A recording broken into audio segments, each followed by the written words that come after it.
Very much for coming this evening. I'm just going to say a few words about why the Heston Action Group has staged this event. Many of you may know that Heston Action Group is a voluntary community group run by volunteers. And we were set up to green and clean by encouraging people to look after their own space and the environment around them. And all these things are relevant to why we created this event today. We dialogue with lots of other groups, such as Sea Change, Crempford Action Group, Australian Whitgreen Residents Association, and of course, local politicians and the Mayor of London. We also have close links with London National Park City, which is campaigning to expand and link areas in the city. Finally, we run and maintain a community garden in Sutton Plainfields, which we see as a hub for our activities. These activities have underscored our commitment to engaging with all Heston residents, and we reasoned at an election time how better to do this than hear what candidates are hoping to be elected to, what they are saying about why they want to be part of Hounslow Council, and how they wish to represent you as residents on the council. So we staged this event as a non-political group, bringing all of you together to question our candidates in any way you see fit. Finally, I will act as chair to ensure that as many people as possible can ask questions and engage in discussion, and candidates speak succinctly and to the point. To do this, our meeting today, we hope you will be respectful, to be polite, to be considerate, and speak clearly and mindful that others want to speak. Any other rules that will help us, you're welcome to tell me now. But I think they cover most of it. The other thing is we intend to film this evening. Does anybody object to being filmed this evening? If you do, just say, not for me. Otherwise, we will film and record what we're doing. So our agenda is really simple and straightforward. In a few minutes, I'm going to ask each candidate to present their headline political messages. And then I will open it up for questions and debate. HAG have identified several key topics, which I hope we will cover in the Q&A. But if we do not, I'll refer to them as we go through this evening. So, does anyone have any observations to make before we get underway? In which case, I'm going to ask each of the candidates, and I'm simply going to go from left to right. Does that make sense? Or maybe right to left? Maybe I'll alternate. Left right side first, and then the right side. So would you like to introduce yourselves and say a few points as to why you wish to be elected to Hounslow Council?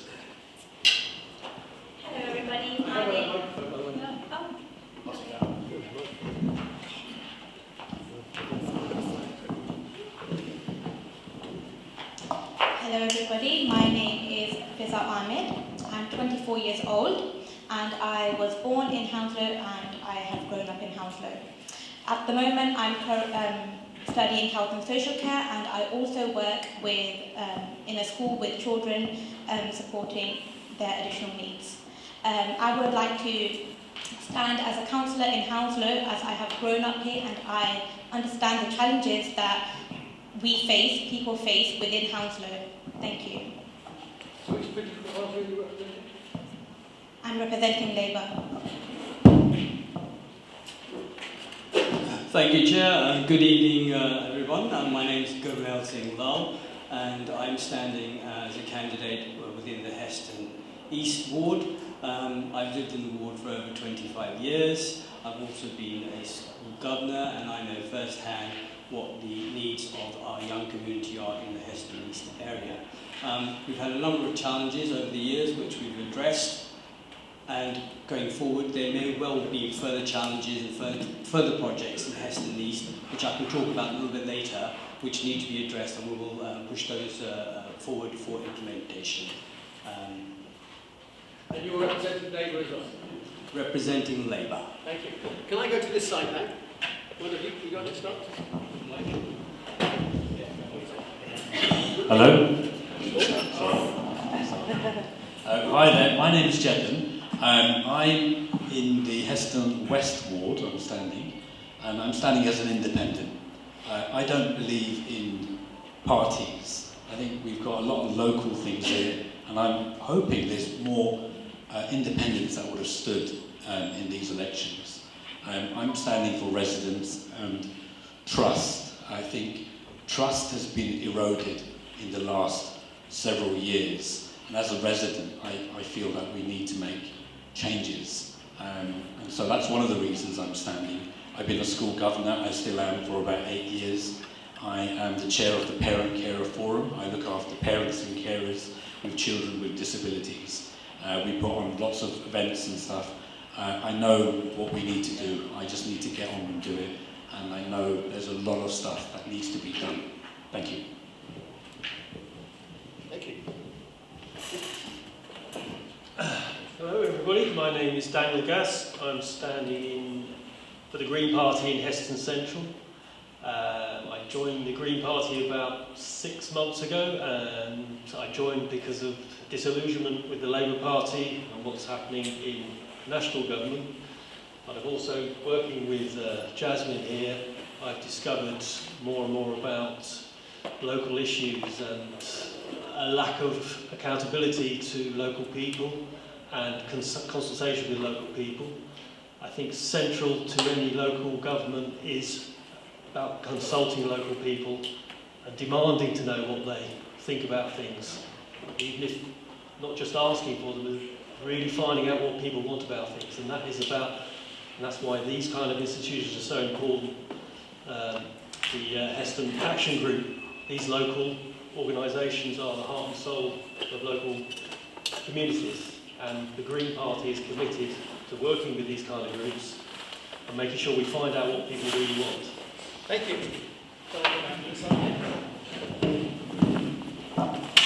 Hello, good evening to everyone. My name is Gurubachan Singh Atwal.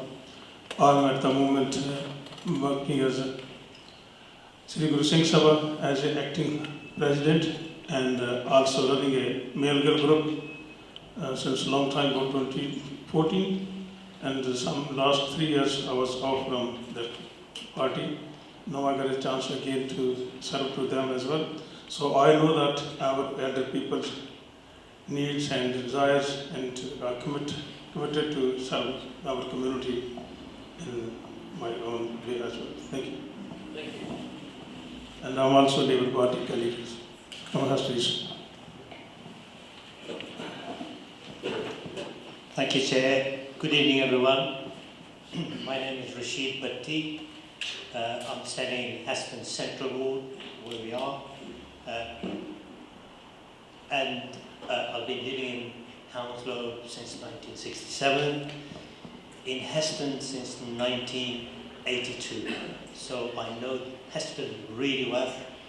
I know Hounslow pretty well as well, but Heston Central and all of Heston areas, I know the issues, I know a lot of people, I'm engaged with community. I'm also a member of local associations, Heston Resident Association. HAG also do a very good job. We know people, they do a splendid job, and we pick up all the needs and what public require, what residents want. So my aim is to engage and meet more of you, pick up ideas and do what you people look forward for the council to do and your local councils to do. So And you do that on behalf of which party? I am standing in Heston Central on behalf of the Labour Party. Thank you. Okay, thank you. Two new people arrived. Are you candidates, yes? Yes. Okay, can we pass the microphone to you? You missed my opening remarks. Sorry. We're giving the opportunity for each candidate to say who they are and who they represent and what they expect when they're elected to the council, if they're elected to the council. Yeah, go first. Hi everyone, my name is Paranor Kaur and I'm standing as a Conservative Council candidate here in Heston Central. I've been born and brought up in the UK. I've been living here for the last 10 years, so I understand the concerns and issues that residents face, whether that's me going to 86 Squadron for 6 years or just volunteering around in Heston Community Centre and also attending your local facilities, whether that's Heston Central Parks. I understand what it takes and we need fresh blood in this community. We need to make sure that our residents' voices are heard. So if you give us a chance, then only can we take action. And that's all I'd like to say. Thank you. Thank you. Hi, my name's Tamal Khan and I live in Hounslow. I'm an independent. We're fed up of the same old politicians, same politics that we had before. We need something fresh, and I feel as an independent we can do more. We have bring new fresh ideas, and we won't be the same as we'll be listening to the same old story for many years. So I feel as an independent we have a chance, and we can bring a lot. For example, when it comes to auditing, we can audit the council to find out what projects there are, where there's mismanagement, where we can improve services. And this hasn't been done for a long time. I can look at certain projects that we're prepared to listen to anyone who has any views or projects. Move it away from your bit. Okay, so as an independent councillor, we do not listen to any political party. We are fully independent and we will work for you. Thank you. Thank you. Hello, my name is Edward Wall and I'm standing for the Labour Party in Heston West Ward. I'm particularly passionate about two issues. One which comes from the basis of voluntary work and one which is from a former job of mine. The first is young people and children's services. I was a volunteer tutor at a deprived primary school while I was at university, and I saw firsthand the difficulties that a lack of fairness and economic opportunity placed on young people and held them back from succeeding. I'm very passionate about pushing forward the cause of young people, no matter what their circumstance on the council. And secondly is health and adult social care. Before my current job, I worked in a nursing home for people with dementia and for people who just were not particularly well, but were all there with their thoughts. And it was particularly upsetting to see sometimes that people fall through the cracks, people aren't given the care that they so need, and I'm very passionate about making sure that those people's voices are heard and that they are represented, and those, as I say, are the two things that I carry forward. But I'm a proud member of the Labour Party because I believe in fairness. I also believe in the principles by which our party was founded, and I hope to continue those as a councillor. Thank you. Hi, good evening all.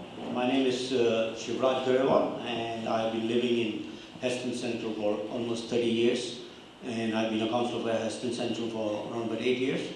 I'm very passionate about Heston, and I believe that as a councillor I've been elected by the people, for the people, and I believe in making Hounslow and Heston a greener and a very cleaner place.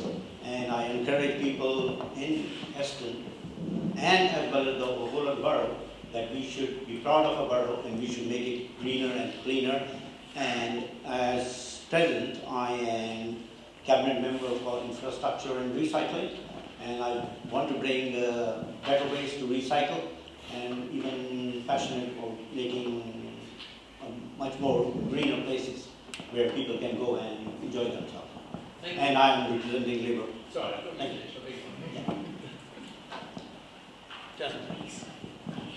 Hi, I'm Jasmine Diol, standing for the Greens. I grew up and lived in Heston for over 30 years, and I'm a founding member of Heston Action Group, which is a community group that started off cleaning and greening, and then expanded into other areas of the ward, to things to do with waste, tree planting, making our streets a pleasant place to be and a safer place for all.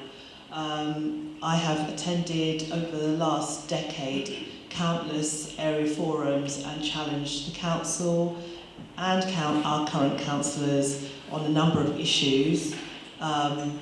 And sorry. I have also in that decade, I have been door knocking. I think I have probably knocked more doors than any councillor has knocked. And that's without being a councillor. And the reason why is because I believe that we need to come together as a community. We need to protect our open space, our environment. We need to be together. And that's a really important thing. I don't want to live in a divided society. I've knocked on doors in areas, the most deprived areas of Heston, and I believe that there is there's a large proportion of people in Heston that have been forgotten about, and I don't want to live in a Heston that just protects the interests of a few people. And then we just forget about the rest of them. So the reason why I'm standing for Green is because it aligns with my personal values, which is to promote the environment, a healthy environment, and I mean a physical healthy environment as well as an economic healthy environment. I want to tackle inequality in our society. I want to promote sustainability and empower the community. I really I want to emphasise that because I feel that Heston is a place where the community has actively been disempowered. We're all here today, but more of us should be here today, and they're not. And we have promoted this, so it is a very important aspect of why I'm here. Thank you. Thanks, John. Hi, my name is Indra Beer. I'm standing as a Heston Independent in Heston West Ward.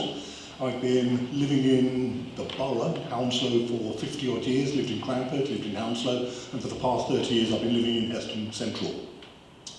My key principles and reason for standing as an independent is it's time for us to break away from the uni-party. They say the same things and do the same things. There is no difference between them whatsoever.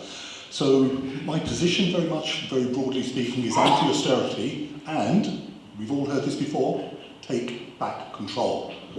What do I want to take back control of? Our public services, our housing, our transport, our health, our cleanliness, our green spaces. We can't fix what we can't control. And by shipping it all off to privateers who are profiteering with it is no way of us maintaining control. So as an independent, those are the key points that I'll be standing for. Whoever ends up taking power, and I do hope that it'll be a coalition. I do hope that the Uni Party take a very serious knocking on this, and that there are more independents and Greens that are going to be taking up the chair so that we can actually make the changes that we need. Thank you. Thank you.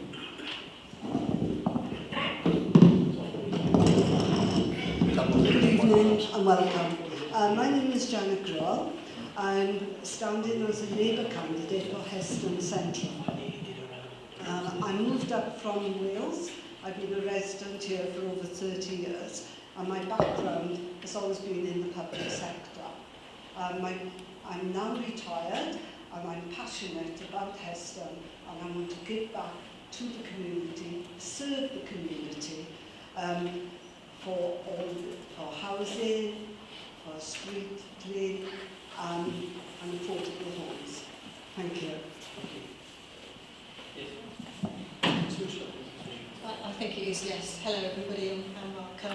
I'm Lily Bath and I'm standing as a Labour candidate in Heston West. Heston West is an area that I grew up in, and it's an area that my family made their home, and I've raised my family in Hounslow, and my children have been to local schools and they continue to live in the borough. So I'm really proud to have grown up in this area, and quite simply for me, I just want it to be one of the best places to live. I think Hounslow has got quite a lot to offer. I think sometimes perhaps it's not so visible to people, but there is a huge amount of potential, there always will be, and there's a great community, and I think sometimes people talk Hounslow down, and I don't. I'm very proud of it, and I want it to be even better. Currently I'm the Cabinet Member for Adult Social Care and Health, and I'm aware of the challenges that we face as a borough. We've got a growing population of over 65s. I think by 2030 there's going to be a 33% increase. So I have a portfolio where 50% of the council's budget is spent on adult and children's social care. So that prevention agenda and helping people early on to stay healthy and happy is really important. So I would like to continue the good work that the council have done in spite of some very, very difficult financial challenges that we had. So yeah, that's it. Thank you.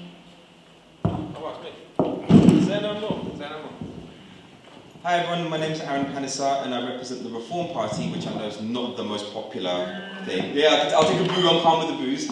I'm here to say that I do not represent Nigel Farage, so don't judge me on him. So whatever you think about him, don't look at me like that. I've been a London Borough Council resident for over 10 years. So things like the council taxes going up, things like the street cleansing not getting done, the basics kind of need to be maybe refined a little bit.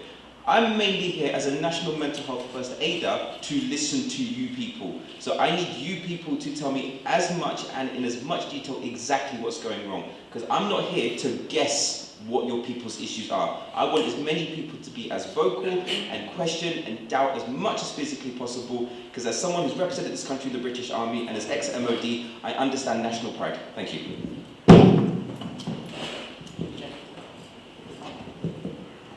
Philip, thank you very much, Chair. Thank you for all of you for attending this evening. My name is Shantanu Rajwat.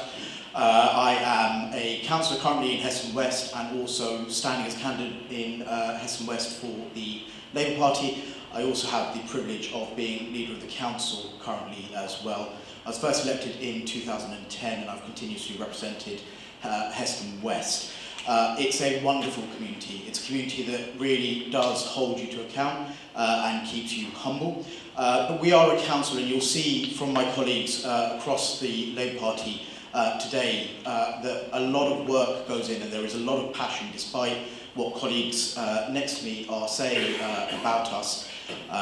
We have worked very, very hard despite the difficult financial circumstances that Lily mentioned. We have been in austerity for as long as I have been a councillor. What has changed this time round is that this Labour government has finally recognised that local councils are not funded properly. It's something called fair funding. They have reversed a lot of that change and decline that was instituted by the previous Conservative government, and that has given us opportunities. Opportunities to think about what the future of our borough looks like, and opportunities to think about what Heston can and should be when you have proper funding. We, unlike some around the table, have produced a full manifesto which is available online for everyone to view, inspect and question us on. And we are that committed to our town centres that we have a specific section on Heston. We tap into the work that the Heston Action Group do, which is fantastic and can be scaled up. But we're committed to looking at your town centres. We're committed to looking at youth services, but we also know we are an area where there is so much opportunity with our young people, and we need to tap into that youth opportunity so that those young people put down roots and stay in Heston. But also, we know that in Heston there is a cohort of over 55s, the older generation who've not been economically active since COVID. That is a challenge for all of us to deal with, and we in the Labour Party are absolutely committed to that. There is so much work that we want to do. And finally, I will say, we don't take incumbency as complacency.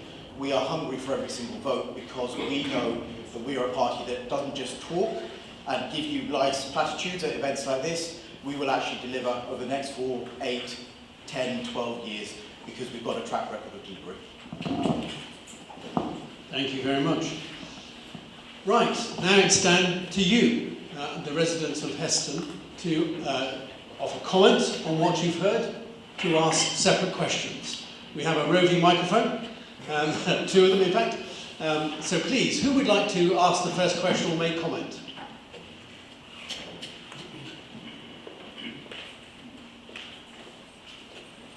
If you could specify when you get to the microphone who you are and who you'd like your question to be addressed to. Yes, something for you. Why do you keep saying about adult social care, right? When you're charging people with dementia, now council tax, right? And also, Heston bill used to be £20 a year for disabled people. Since you did the refurb, it's now 440. And you keep saying, oh yes, we're so much for disabled. You're not. So your question is to the current Labour councillors or to one of the new councillors? All of candidates? you. All of you. Because you're not doing anything for And disabled your question people. is why has the cost of care gone up? Is that correct? No, it's a membership for Heston Pool. It's now £440 for a disabled person. I see. Before your refurb, it used to be £20. And why are you charging people with dementia council tax? Okay, I don't know if anyone would like to respond to that. Yes, please. Thank you. I think I've understood, forgive me if I haven't understood the question entirely, but there is a discount with regards to your question around dementia and council tax. There is a exemption for people with dementia. I will need to check that. There is a scheme which allows you to apply for that. It may. Should be 100%. It should be a 100% council tax. I believe it is. I mean, No, is it? No, okay. Yeah. But there is a scheme for a council tax exemption for people with dementia, which is different from the council tax reduction scheme. They're two separate things. I've already tried it. Okay. Yeah. Well, we're happy to take it away as casework to look at the actual details of it, if that's okay. That could be a question for your local councillor when they're appointed. It's a casework issue at the time. So vote, of course, and then go and see the candidate that's elected. Legal issue, because if you've got dementia or cancer, you shouldn't be paying council tax anyway. That's even on your website. This is the third time you said to charge the council tax. The last two times I've called bills because you haven't been money back. Okay, so with your specific query, why don't I take that away and have a look at it? Because it sounds like it's a very specific thing to you. I'm very happy to have a look at that. That's absolutely fine. Thank you. Can I also? Yes, yes. Hi, my name is Namal Mahdi. 1 second. Oh, sorry, just on that point, there's so many more people that have been caught on the council tax. We've got lots of parents with disabled children that weren't paying or they were getting a discount. That now they've also lost some of their exemptions as well. And I understand council tax may need to be risen, but we don't trust you. We've not trusted what you've been doing. So it's difficult to say when money's going up and services are falling down, and it's been going on for years. And when you've lost the trust of the people, residents, I'm a resident, this is a real problem. And so I understand what's going on in this gentleman's situation. This is hard, it's not easy. Taking it away doesn't mean that you're going to deal with it. What's the outcome going to be? How are we going to all find out? Because these things affect everyone.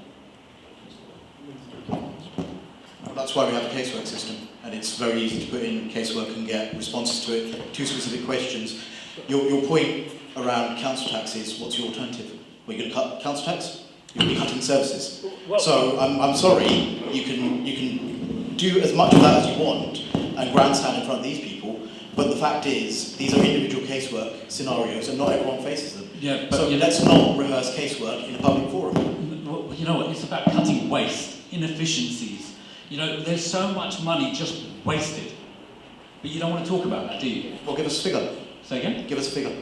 Okay, what do you want to start with? Okay, if we talk about recycling, for example. How come it's on 35% and you want to be a greener borough? 35%, how long have you been here in government? 35%. Don't you think that's a joke? Right, what's the figure?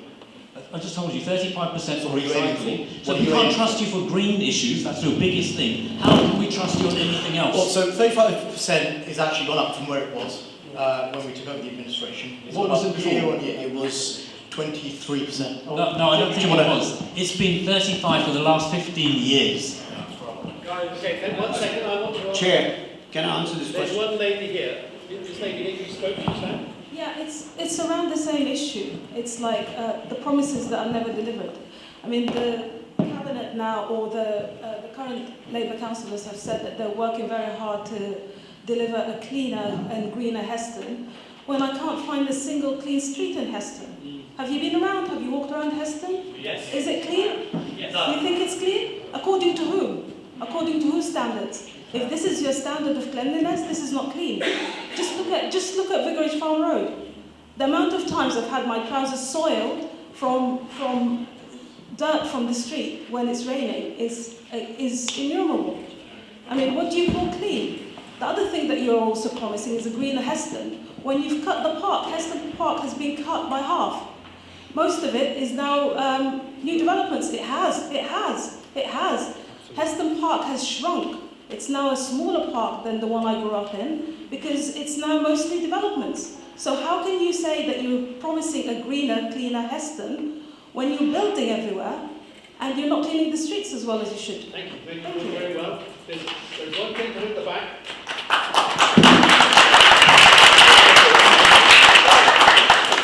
Then I want one more from the audience and I'll come to you. Yeah. Next one, come on. Who's next? You. Okay. My name is DS Fires. I should declare that I'm a member of the Green Party and obviously I'm supporting the local Green candidate. I've got a number of critical observations and these are directed at the Labour members, including the Labour leader. You talk about Heston and the plan for Heston. I was in Heston Village tennis space the other day. Now I was shocked to discover that there is supposed to be 2 tennis courts there, but there's only one, and the tennis area hasn't been maintained. So I'd like to know when our park authorities in the council are going to fix this and actually do their job, because clearly they're not doing their job because they're not looking after Heston Village tennis space. I would also like to point out that there is clearly nepotism, corruption within Hounslow Labour, because what we're seeing is relatives running in the same wards. We've got in my ward, I think we've got a husband and wife who are running together. In sort of like, I think in Heston East, we've got a sister of a former councillor running. So it seems to be that nepotism and corruption is rife amongst Hounslow Labour group. I would also point out that when are we going to see an actual council house building programme rather than affordable housing in this borough? And I direct that particularly to the council leadership. I'd also like to know, picking up what other people have said, why is it that council tax has gone up year after year after year? And I think the latest council tax has been 5%. We don't see an improvement of 5% in services. So I don't know what land you guys are living on, but it ain't the same property area that I'm living in, or the same mentality I'm thinking in. I also want, just a couple of points, I'll be very quick, I promise. I just want to also point out that there are currently financial irregularities in Lambton services, and that has led to many Labour councillors defecting to the Tories. I'd like to know what the leadership have got to say about that.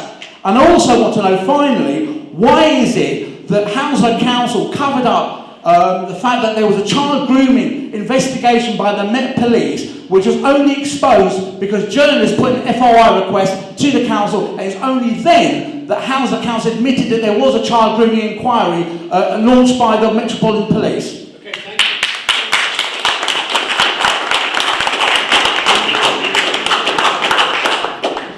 you. Chair, I would like to answer the question raised by the lady here, reference to cleaning, street cleaning, right?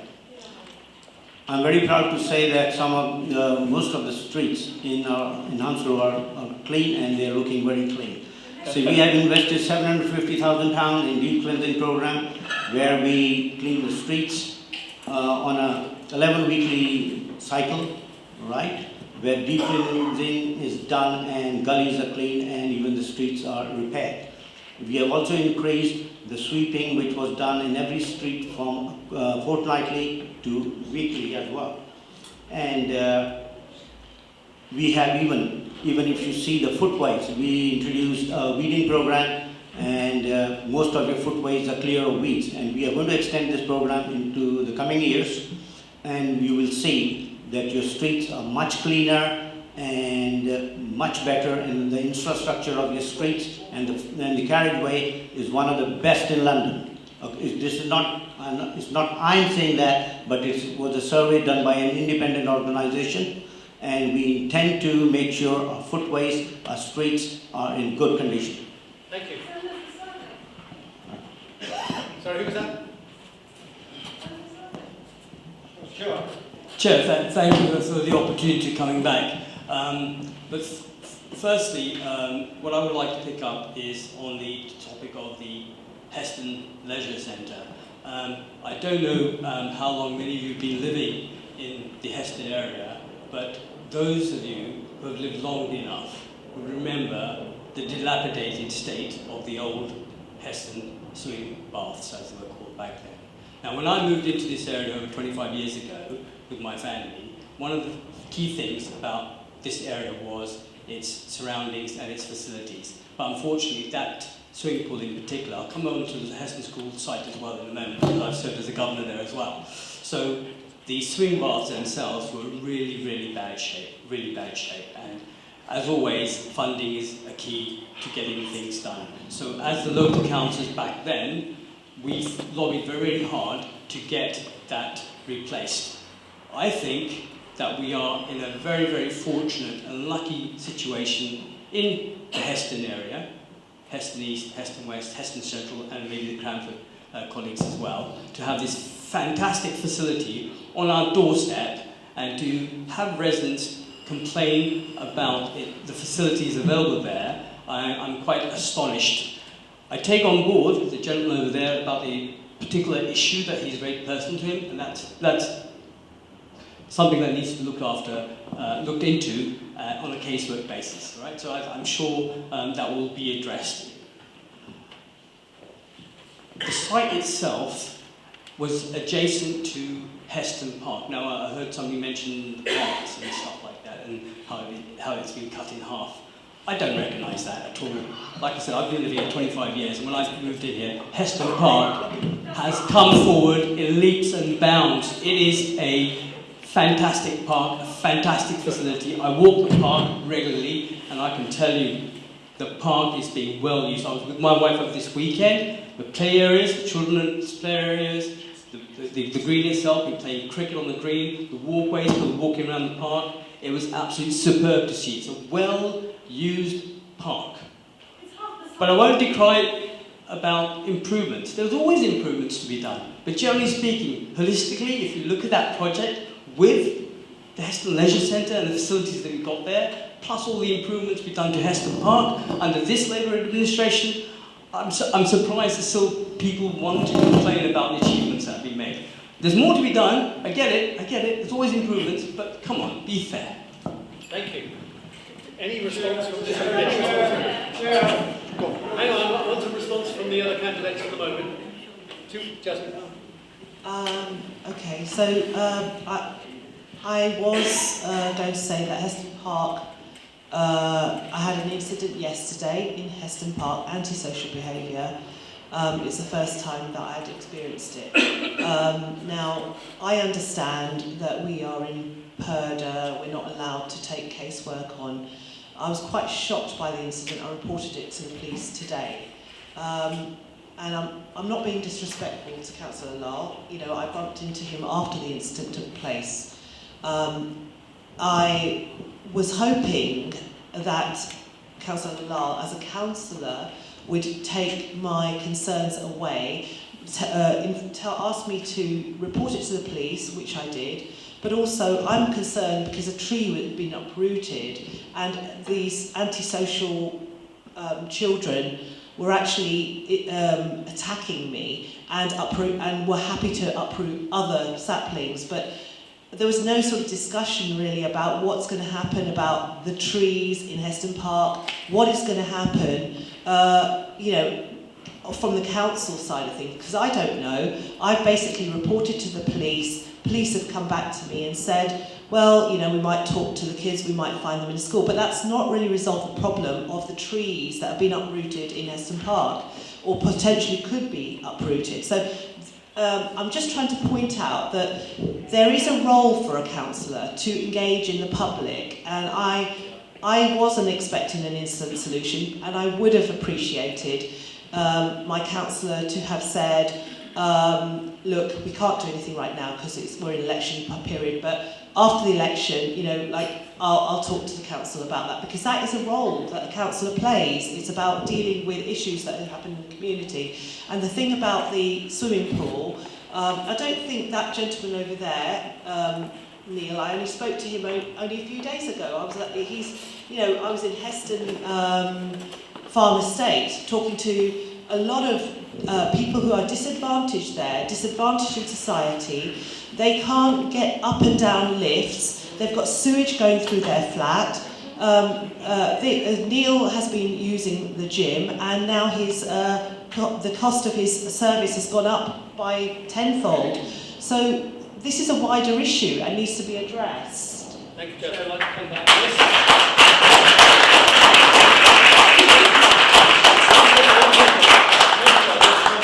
Well, you're next. Thank you, Chair, for allowing me to come back on what has just been said about our interaction the other day. So, as I actually alluded to a little bit earlier on, I was out for a walk with my wife. And during that walk, I bumped into Jasmine, and she said to me that she had an experience in the park with some youths, etc. And she was fearful of a tree being broken, etc. From her demeanour, I did not, my mistake perhaps, from her demeanour, I did not get the impression that she was in a state of shock and needed support. She's a very strong individual, and she did the right thing by reporting it to the police. All right? But as a local councillor, yes, perhaps in hindsight, I could have said, okay, let's raise some more casework for this. But normally what would happen is that would come on board, I would take that on board, and when the next opportunity arose for me to raise that issue with officers, I would raise it. When the next opportunity I get to raise that with the local police ward teams that we've got for Heston East, I would raise it with them. So sometimes things don't happen instantly, but don't get the impression that it hasn't been registered. It's been registered, it's been logged. Thank you. Now, well, one more point. So lots of people. So while I was out with my wife, I mean, it wasn't the walk that I was going to do, but we decided, well, let's go and have a walk around Heston Park afterwards. She told me. So we walked around Heston Park twice. Did 2 circuits of Heston Park, looking for damaged trees. We didn't find any. But not decrying what you said, because you said that the kids were actually bending it, so maybe they didn't actually break it. But the way she put it across, that they were really, really damaging the trees in the Heston Park, no. All right. So that's the situation that I found when I walked Heston Park. No damage, and thank you. No children messing about. Thank you. Cool one. Chair, thank you. A couple of observations. A disproportionate composition of the board. You might as well call it the whole Labour Party here. I'm Reform, I'm not. Now, what chances there are for different councillors to answer certain questions? You have the usual suspects there. The very objective of this forum is Hustings, in order to determine and find out potential candidates what they have to offer. We know what they have to offer.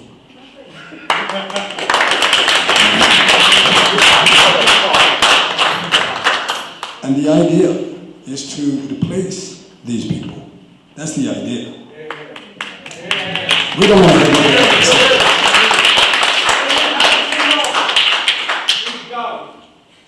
We get complaints. I'm here. I know most of them. I'm here because people complain. Right? These very people, they sold out Jersey Road to Brentford. Next on the agenda is Rectory Park, a few other places, maybe. And these are the people. And you got the half of the board full with them. Disproportionate composition. We were looking forward to sort of diverse representatives from different parties standing. The choice is very limited.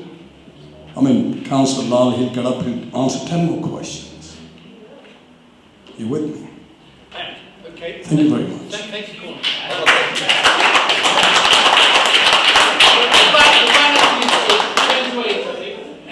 Sorry, Chair. We all bothered to turn up because we were invited. Where are our potential replacements? That's what I'd like to ask you. Where are they all? Where are the rest of them? I'm right. Candidates for Excuse me. I'm right here. We're Yeah, we're right here. We're not running. We're here. We're on to you guys. What you've been doing. We're residents. So I feel everything said here. I feel it. You know, we've seen what you've been doing for the last 8 years or 12, whatever it is. It's going down. It's not going up. One of the things I wanted to say though, do you remember? I don't know how many people here go to area forum meetings. Do you guys go? Yeah. Right. Okay. So do you remember area forum meetings? Votes used to take place. Yeah. People used to vote. So we had a local councillor we could go to, talk about whatever. If it's a road closure, for example, a local issue, it would get voted on. These guys changed the constitution, so the only people that can do that is the cabinet, and it gets worse, they can delegate this to council officers. Right? So when they give it to a council officer, that officer probably doesn't even live in the borough, probably doesn't even care, right?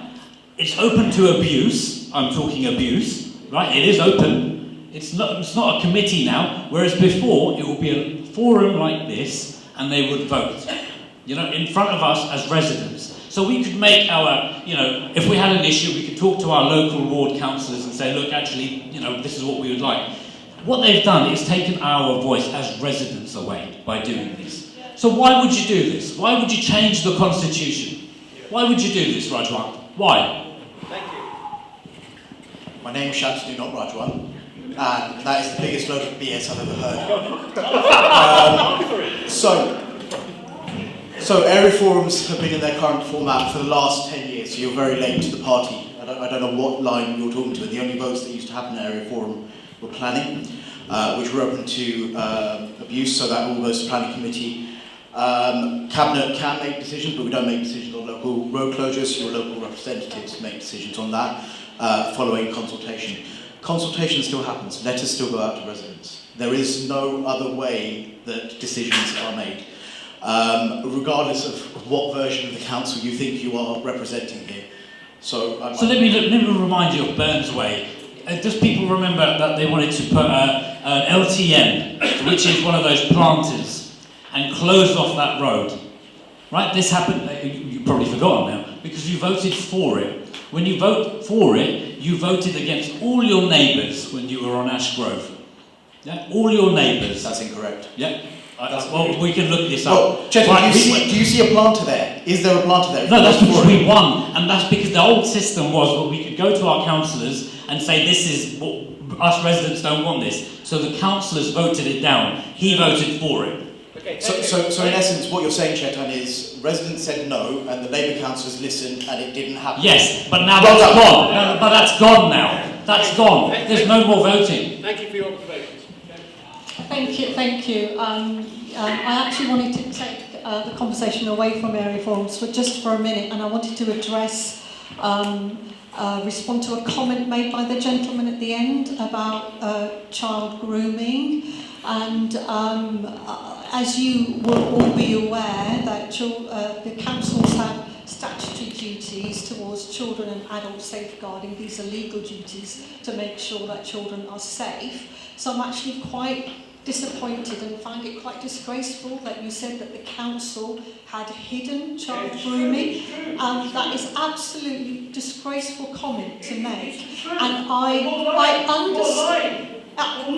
Why on earth would we put our young people at risk? We have our own children that grow up in the borough. Why on earth would we do that?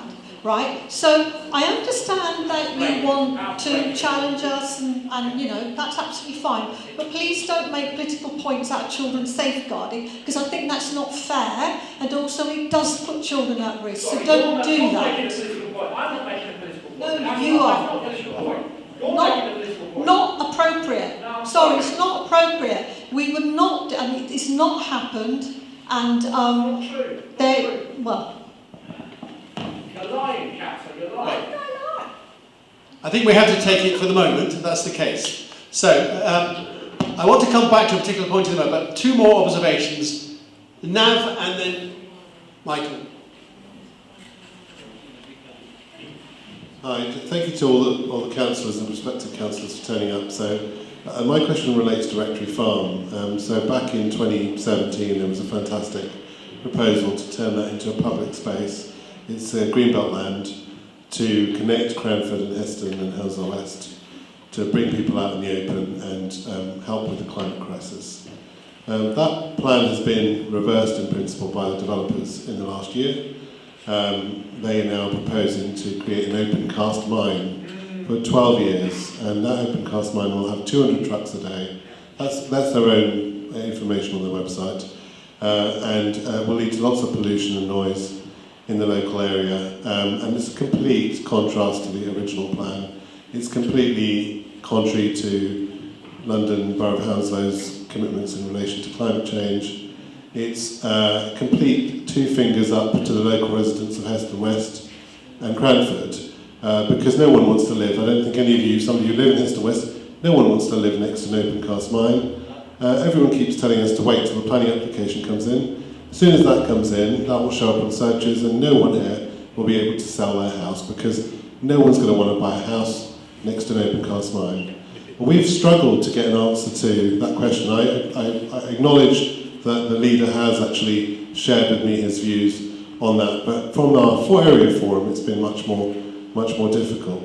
What I'm interested in is, again, going to Kulwant's point about, we want to hear from everyone, right? This isn't just about looking at what the Labour Party have done for the last 4 years. We want to hear from everyone. It would be really interesting to hear from one person from each party as to what their view is on turning that greenbelt land into an open cast mine for 12 years. Do they agree or disagree, so that we as residents of the area know where you stand when that planning application comes in? So it's a simple question. Do you agree with an open cast mine for 12 years, 200 trucks a day, pollution and noise, and no park at the end of it, or don't you agree with that? And if you are a member, if you're an existing Labour councillor and on the planning committee, I don't expect you to answer because I know you have a conflict. But I would like one person from each party to say what their party's position is on that. Thank you, Nav. And therefore we're going to go round the table from this side. Would you like to make observation on what's been said? Yes, I would.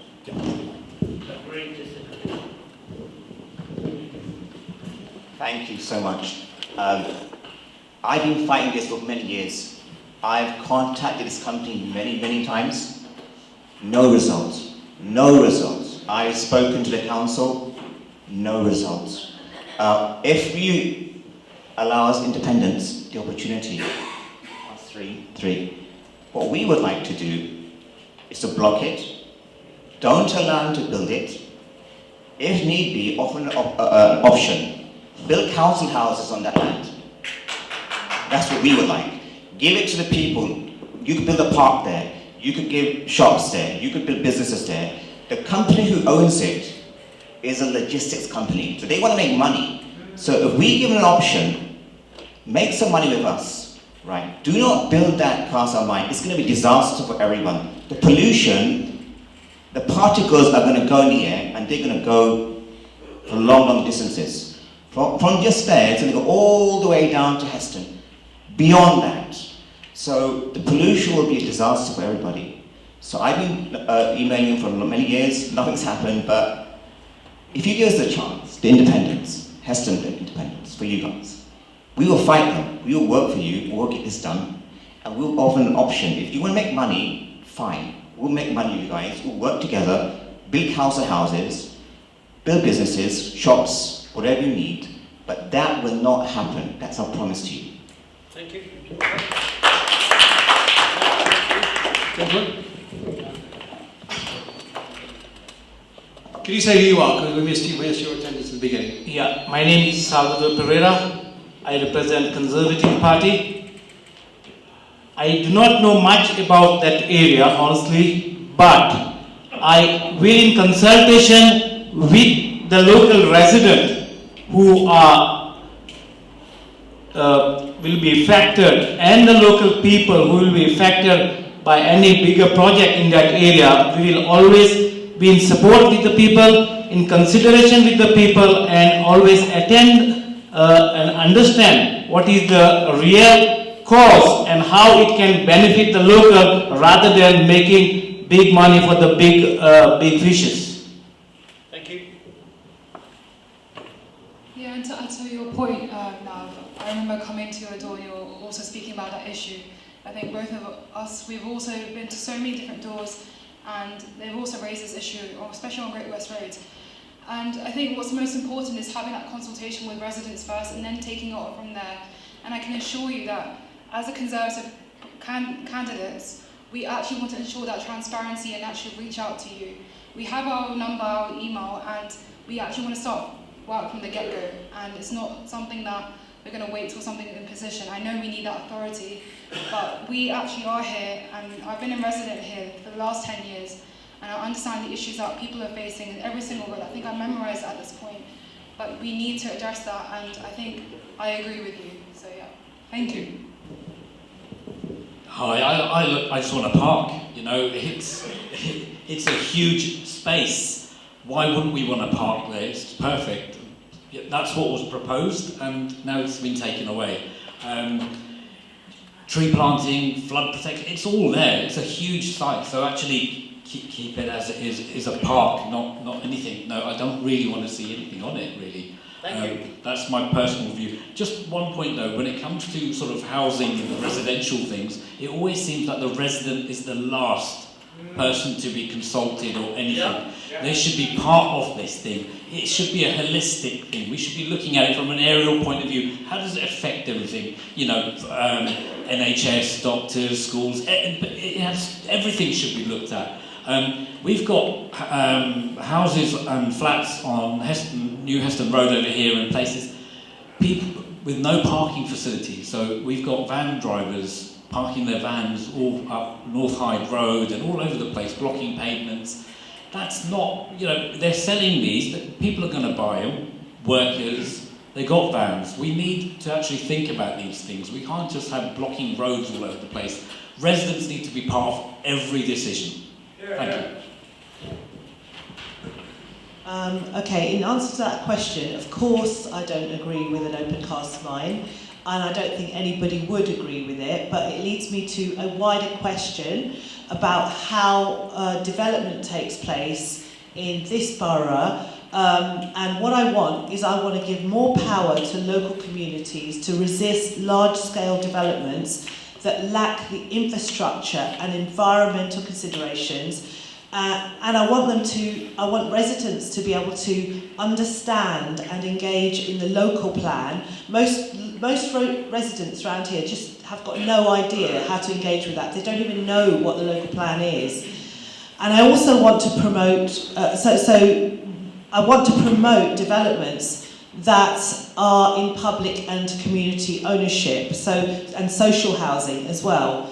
Now, one thing I have a major issue with is when plans have been when plans are put in for development, councillors don't feel it's necessary to inform residents of their pre-planning discussions about that development. So the public are basically left in the dark until the application is made.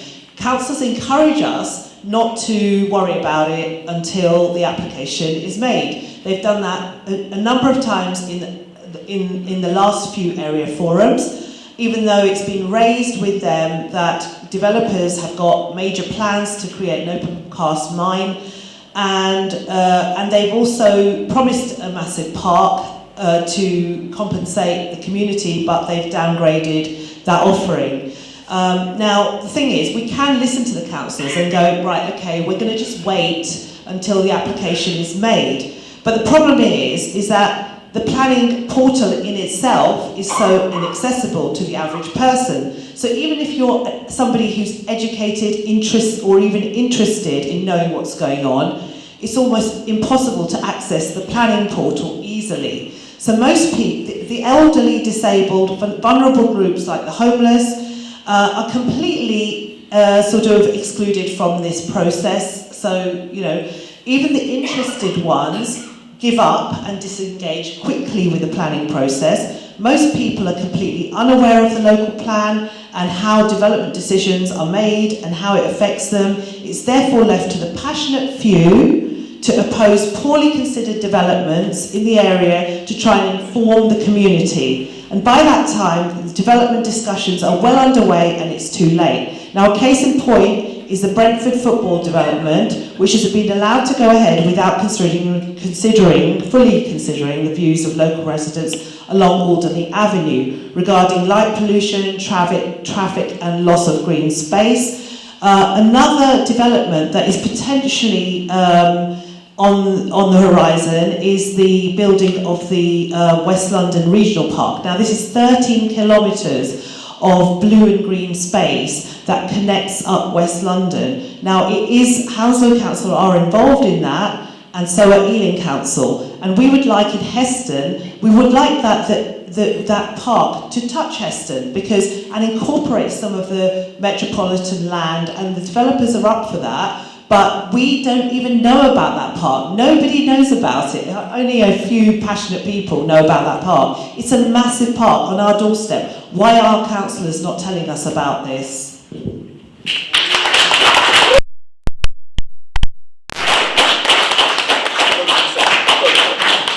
going to keep this short and sweet and not reiterate what's already been said. Opposing an open plan 9. That's an environmental disaster.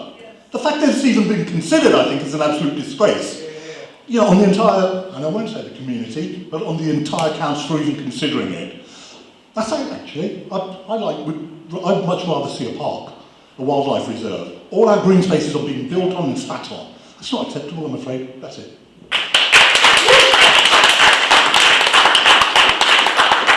This is almost comical. Like, just how many people are angry and frustrated and annoyed and disappointed and been neglected. It's almost a joke how many people are being overseen, and it's pretty much all the people here. The fact that people can't see the bigger picture in regards to how much it's going to cost the residents, whether it's economically or financially. We've had people talking about council tax. We've had people talking about, shut services. We've had people, I kind of agree with the thing with the child abuse, because I'm dealing with the issue myself with the child protection services, where Labour genuinely did neglect the people that I'm working with, who have children who are getting abused. And when we're hearing things like, oh, they're going to pick up on this email, they're going to pick up on that. It's all talk, I agree. It's generally all talk. So the fact is, why these people who are currently in council can't do something as simple as, let's email a vote to the people and get a definitive number of who's actually for or against. It's kind of bad just how many people who are good people that I've generally seen the last, 35, 40 minutes, being ignored. I agree that they shouldn't have any of this because it's kind of common sense. Thank you. So I think we've heard from the other parties. I'm the reform guy, by the way. One of you can decide how to respond. These are a number of environmental issues. Firstly, there's the whole issue of Rectory Farm, and then secondly, there's the issue of the metropolitan open land. I'd like to comment on those two things.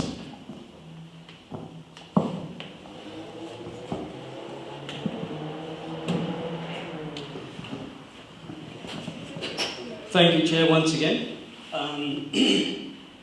It's a very difficult way to start, but I'll start by having a quick dig, and then I'll work my way on to the substantive issue. So, there seems to be a level of naivety or willful deceit and electioneering, scaremongering going on at the moment, right? The people who are doing it know who they are, so I'm not going to name anybody, but you know what you've just done. Coming on to the substantive issue. I chair the Heston and Cranford Area Forum for a number of years. And those of you that don't know, the issue of Rectory Farm has been on the agenda or talked about by local residents at the Area Forum, with officers present. So to say it's buried in the sand or it's hidden away is falsification of the... Let me speak. So it's had a public airing in front of councillors, and all councillors on that area forum have sympathies with the residents' concerns. And I don't want to elaborate any further, or because I think somebody already mentioned it, and in some cases, after the election, some members surrounding this table may well end up on the planning committee. So what, in effect, you're doing already, you've got a bias already. You've already put a bias. So we will not... No. I haven't put it... I haven't given it... Chair, if I may finish? Yes, you're all Chair, if I may finish? So... Let the council finish, and then please, I want you to make your observations in a second. It's very important that you register this point, and I think some of you were nodding, so you understand exactly what I'm saying. We cannot be biased when the time and place comes when due process is followed for any planning application on that site, however distasteful or bad it might be at this stage of the game. The council will decide the right way forward, and there will be a process that will be a legal process that will be followed, and that will take into account. Thank you. Can I have some quick observations? I want to come back to next roll's Some observations on this. I can't hear you. Hands up, please. Well, can I just respond to that, because obviously I asked the question. So, in relation to the issue being raised at the area forum, it's been consistently, we have raised it because we're concerned about it. You shouldn't be surprised about that. You can watch the videos, you can see how the mic has been taken away from speakers, how you refuse to minute objections, how you refuse to amend minutes to reflect reality, and also, I have written to you all and asked you how best we can raise this issue, and your response was you can raise it with the Labour Party as long as the person isn't on the planning committee. So we're raising it with the Labour Party tonight. Do you want an open cast mind, or don't you, as the Labour Party, or are you silent on the issue? Thank you. Chair, I'll go back.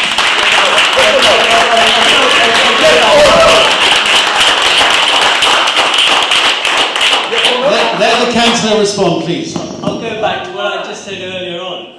At the end of the day, there may be a lot of talk and hype over this issue, but there's no planning application on the table, all right? So we've got to be pragmatic and realistic about what's going on.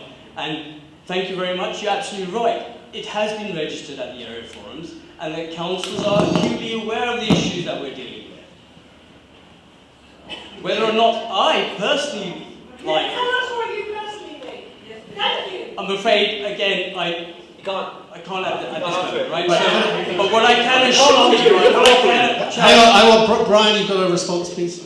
I think we've made it clear tonight, we don't want it. And I do have a tiny bit of sympathy for you and the planning application. But you're here tonight, would you please say, if we vote you back in again, you will kill the Rectory Farm proposal?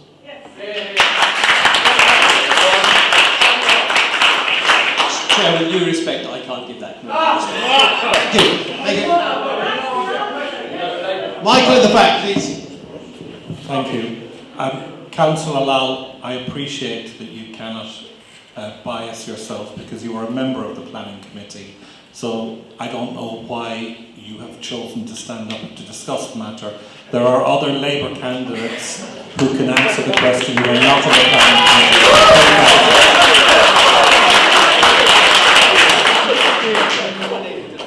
Chair, may I respond? I think it'd be better if you sat down and another one of the Labour candidates could stand and answer it, because you cannot, and I would respect the fact that you cannot. So anything you have to say is going to be talking around it rather than giving a straight answer. Chair, it's up to you. That's a valid approach. That is definitely a valid approach. But when I spoke earlier on, when I first stood, I did say there was a little bit of naivety about what's going on. So please hear me out. So people around this table, it may well be you, people around this table, if they get elected, they'll be put in that same permission. So if you start saying stuff about that site now, it's going to affect the way you make the decisions going forward. Whether you're a Labour council, whether you're a Conservative council, or Greens. Thank you. So, Michael, that's my concern. There seems to be a sense that someone else has to respond. Is that what you're asking for? Yes, someone you're that's asking not for the on same thing. someone that isn't on the planning committee and from the Labour Party. We've had the comments from all of the others. I don't know if anyone else can respond. I want to protect a park. I've always wanted a park on that site. It's within my ward, and I will be campaigning, because I don't sit on the planning committee if I'm lucky enough to be leader again, campaigning against any mining which undermines the local area. But Councillor Dahl's absolutely right. You have to go through due process. They can make as many commitments as they like here. Whether they're elected or not, they are putting themselves in a straitjacket because the planning process is a legal process. It is open to judicial review by any party, aggrieved or otherwise. So whilst I appreciate we are having this conversation, and Nadeep, I have had given you my views on it, a lot of what I said to you in the interest of openness and transparency was that there is not a planning application. They have run initial consultation events, poorly attended. That's a separate issue, but they have done that. And as far as I can tell, the developer, who is not the council, by the way, we don't own that land. It is owned separately, that is absolutely correct. The owners are proposing to give a license to an extraction company. It is the extraction company that is putting in the application, potentially. However, it has been very, very quiet for at least 6 months. So I think actually the sentiment that is out there and some of the conversations that I have met them, I can say that openly, and I have told them that I'm not happy with some of their methods, has been taken on board, and they are pausing to think about it. But, guys, come on. Applications get assessed. This is not a court of public opinion, it is a legal process. Thank you. Now look, we've had a long time on this particular issue. I want to take 2 more questions, 2 from the audience and 1 from the candidates up here. Pardon? The connection with the site in Rose Park over there, and the MOL issue. You want to comment on that? Yes. There's the microphone there. Sorry, we'll get back to the audience in 1 second, please. So, yeah, Chair, earlier on it was mentioned about the connectivity walkways and between the project to the east of the borough with the Heston areas. I think that's an excellent suggestion, and that should be carried forward. And on that basis, I can let you all know that I have attended walks with the Heston Action Group from behind Vicarage Farm Park all the way through to Osley Park, and it's a wonderful walk. It's fantastic to be able to have that kind of facility in Heston, and if that walk itself can go further afield towards that new site, absolutely, we will definitely support that. Thank you. Thank you. 2 more observations from Michael. I wanted to change the subject slightly. Can you hold then? Does anyone 1 more comment on this? So I'll come back to you, Michael. Cool one. On this issue.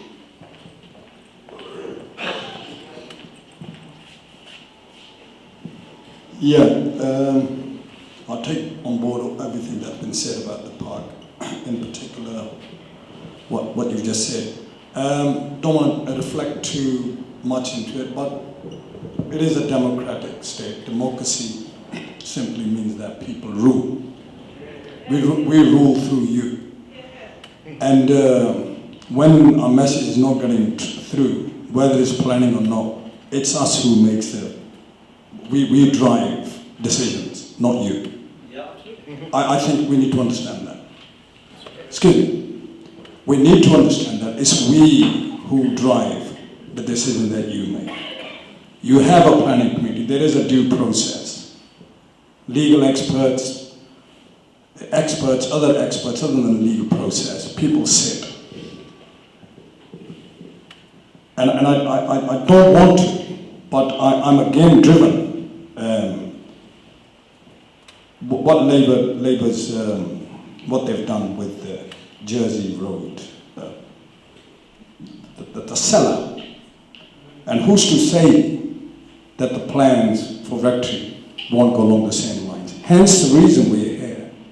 We want to find out from individuals and the other parties what their plans are. How will they satisfy us? How will they serve and protect what we need to be protected? Thank you. Thank you. So you're absolutely right to say we enjoy what we have because of you. That is absolutely right. But one thing trumps what we do and whatever you do, and that's the law. And the planning process is entirely based on the law. That's not something that we set locally, or my colleagues here will be able to set if they are elected. That is all set nationally. And in planning, it is very, very specific.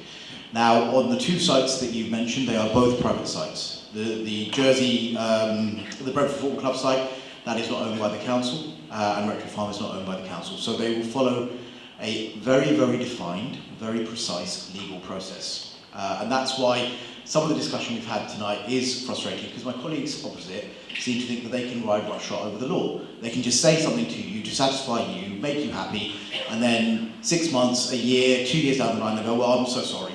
The law said that we have to do this. We have to be really realistic on how we approach these things. Now, in the case of the Brentford Football Club, that went through due process, that went to committee, that was held in public, people could make representations, they did, a vote was taken, and that decision was taken. Now, not everyone will agree with that, not everyone will like that. There are mechanisms available to appeal those if you're not happy with the decision of the planning committee. In this case, no one took that opportunity, but they do exist, and those safeguards do exist in law.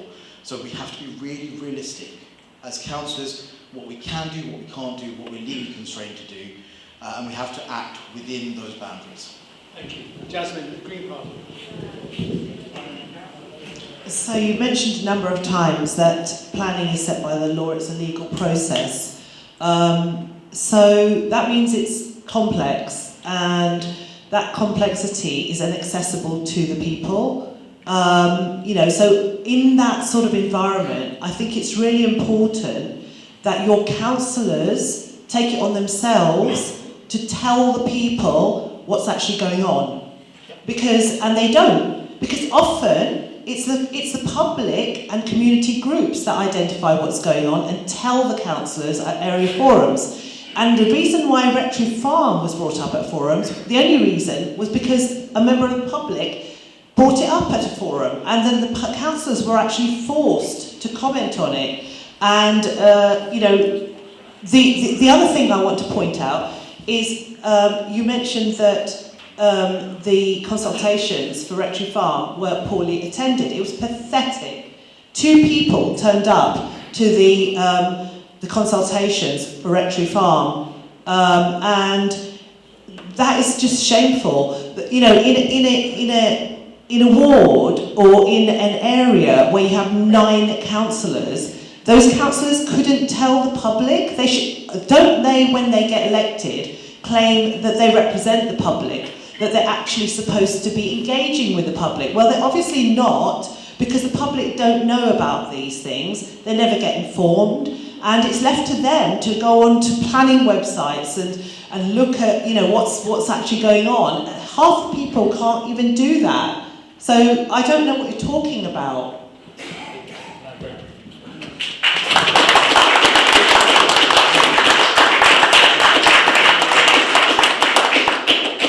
Jasmine, just to say to you, I don't do the bidding of private companies. They can do it themselves. They've got the money.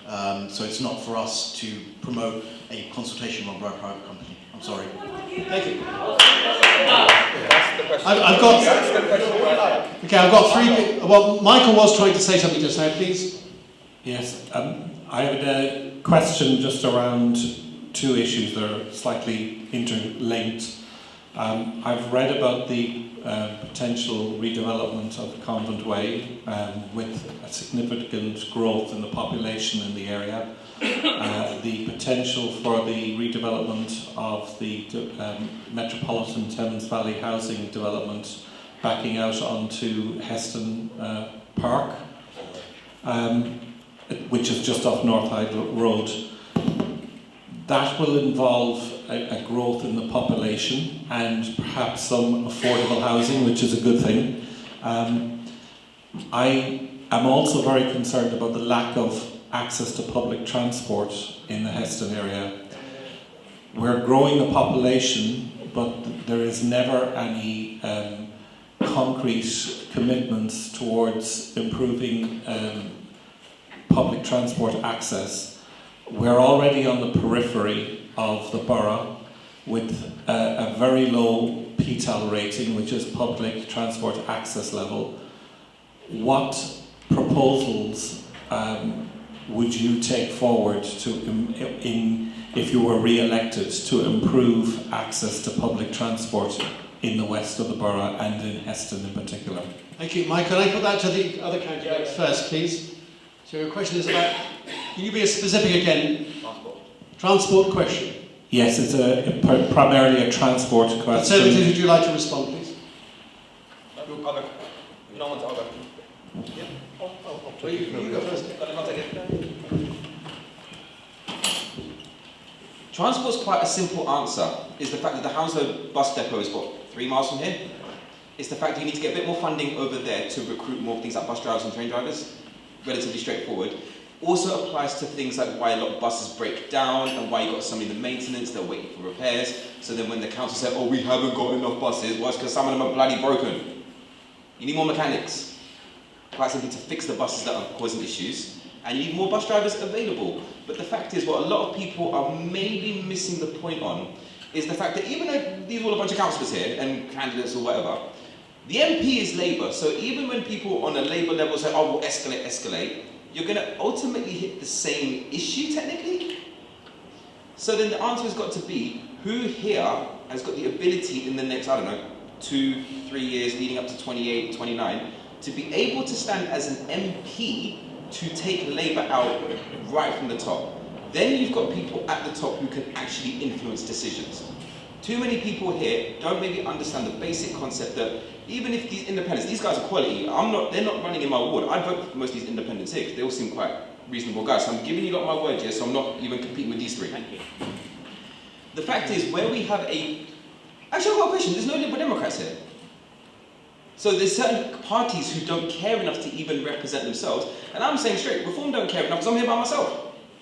So the fact is, enough people are aware of the fact that you've got to make a proper plan so that in the next 2-3 years, you've got someone who can go against Labour and stand a realistic chance of winning there, because then when it comes to things like your NHS, your planning committees, environment, transport, then you've got someone who can say, actually, do you know what? We can't then rely on the other people above.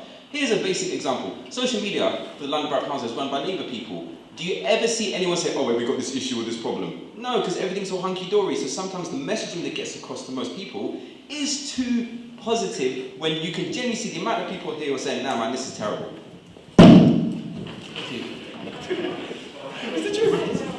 I love the mic drop. I love the mic drop. Sorry. Yeah, no, I mean, the whole concept of, the whole subject of transportation is a really big one. It goes beyond just these borders, though naturally what's happening in these borders is of particular concern to us as residents. So I'm now taking it back to my initial point of taking back control. We do not have control of our transport systems. Why? Because they've been sold off. Now what can we do, what can we as independents do to wrest that back?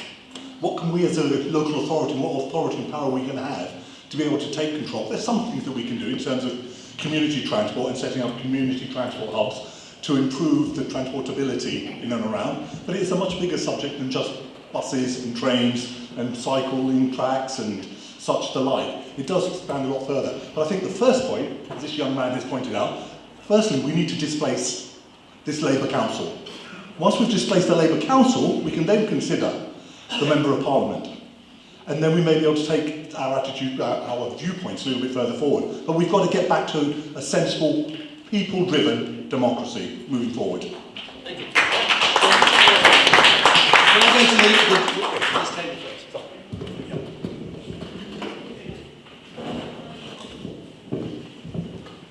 Right now, in Hounslow, we have 1,600 homes which are empty and derelict. We would like to put these homes to the council, rehabilitate these homes. The value of the homes, of 1,600 homes right now, which are empty right now, is £650 million. if we get a fraction of that, put it towards funding for the transport, put it funding to build parks and everything, I think that might be an option for us. So we would like to, if it's possible, we would like to have a project, work with you people, and rehabilitate all those empty, derelict homes. Not only are there homes, there are factories which are derelict, they're rotting, they can be put to use. We would like to do something about that.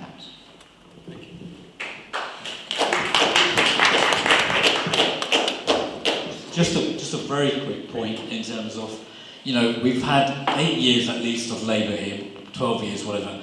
How about lobbying TfL? I don't know who's in charge of TfL. Why can't we lobby them? What's going on? He's been here in Heston West. He's the leader of the council, and we've got these issues that should have been dealt with. I don't understand. I really don't. As a resident of Heston, we've got the leader here, and just go outside, Vicarage Farm Road, have a look at it. Okay, what's going on? Thank you.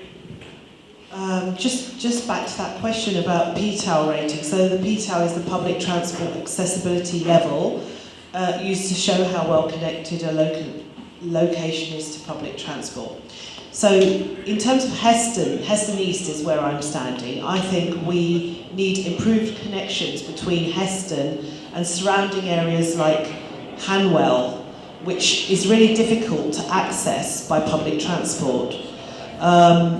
There's no bus route along Tenterlow Lane and Windmill Lane either, and you can't at present take an e-bike from Heston to Southall. It's ridiculous because I walk it in 20 minutes, but I would like to get there in an e-bike in 10 minutes. And additionally, the council have put up some e-bike bays at the start of our road. I know they've done it on Alderney Avenue as well and many other roads. I don't understand why these bike bays have to be at the start of a road, because they just block up the traffic.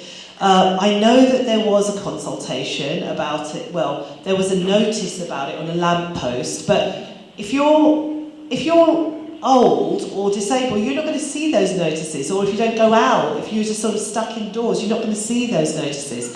So there is an issue with, how this stuff is kind of being implemented, and I think as councillors, we should encourage the council to make sensible decisions, and sticking a lamppost where people can't see it is not good enough. Thank you, Jasmine. That's it. Thank you. With regards to empty homes, I think you might have said 5,000. I said 1,000. Oh, 1,000, okay. It's actually in the hundreds, so it's well below that. But we don't want any empty homes, because that's not good. We've got people that are waiting to be allocated permanent homes, and we want to try and rapidly turn over. Why haven't you done it? Why haven't you done it? It's been 4 years. Well, there's a number of reasons why we haven't done it, and sometimes the actual turnover. I mean, we've actually improved in terms of turning homes around and making them. We have. Sometimes it's not as easy because there's lots of complexities around renovating it and making it. But no, I'm not making. I'm just telling you what the facts are. Yeah. I'm just replying to that. So it's not 5,000, but I agree.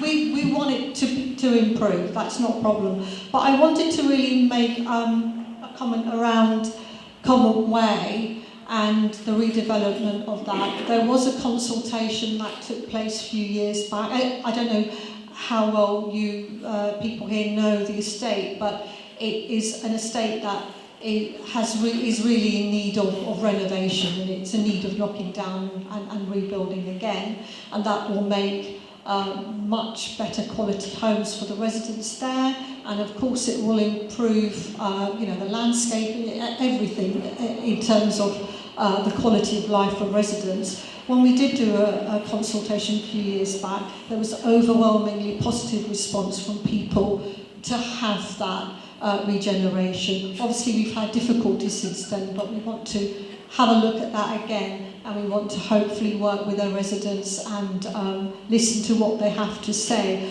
when an application does come through, there will be a statutory consultation. There was a consultation with the residents on Cobham Way, and that was a very extensive consultation, and we will do that again, and we will also consult with everybody that's around there as well, because that's part of the statutory planning process, is that we do a consultation, and we will have meetings with local residents around, not just in Cobham Way, but as we did, with residents around Cobham Way. If I may interject, I applaud the ambition to provide more homes.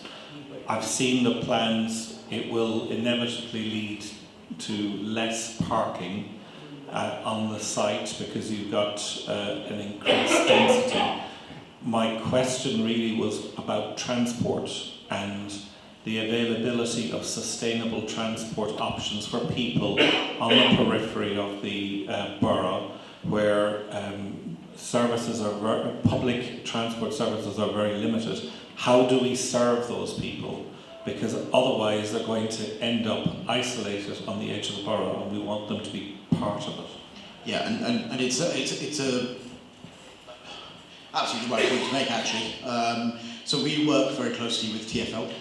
Someone referenced TfL. Obviously, they are, as the Transport Authority, they are in public ownership, by the way.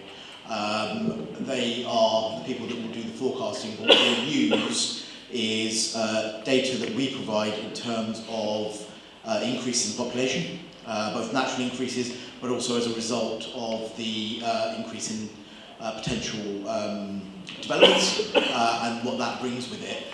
There is a lobbying job to be done there because TfL does serve the entirety of London, and sometimes that is about looking more flexibly at bus routes that currently serve the area. And I actually do agree with you that a lot of Heston is poorly served by bus routes, and we've been working very closely as councillors with TfL to get that changed. Part of that solution is also active travel and giving people the opportunity to cycle and walk in more accessible ways.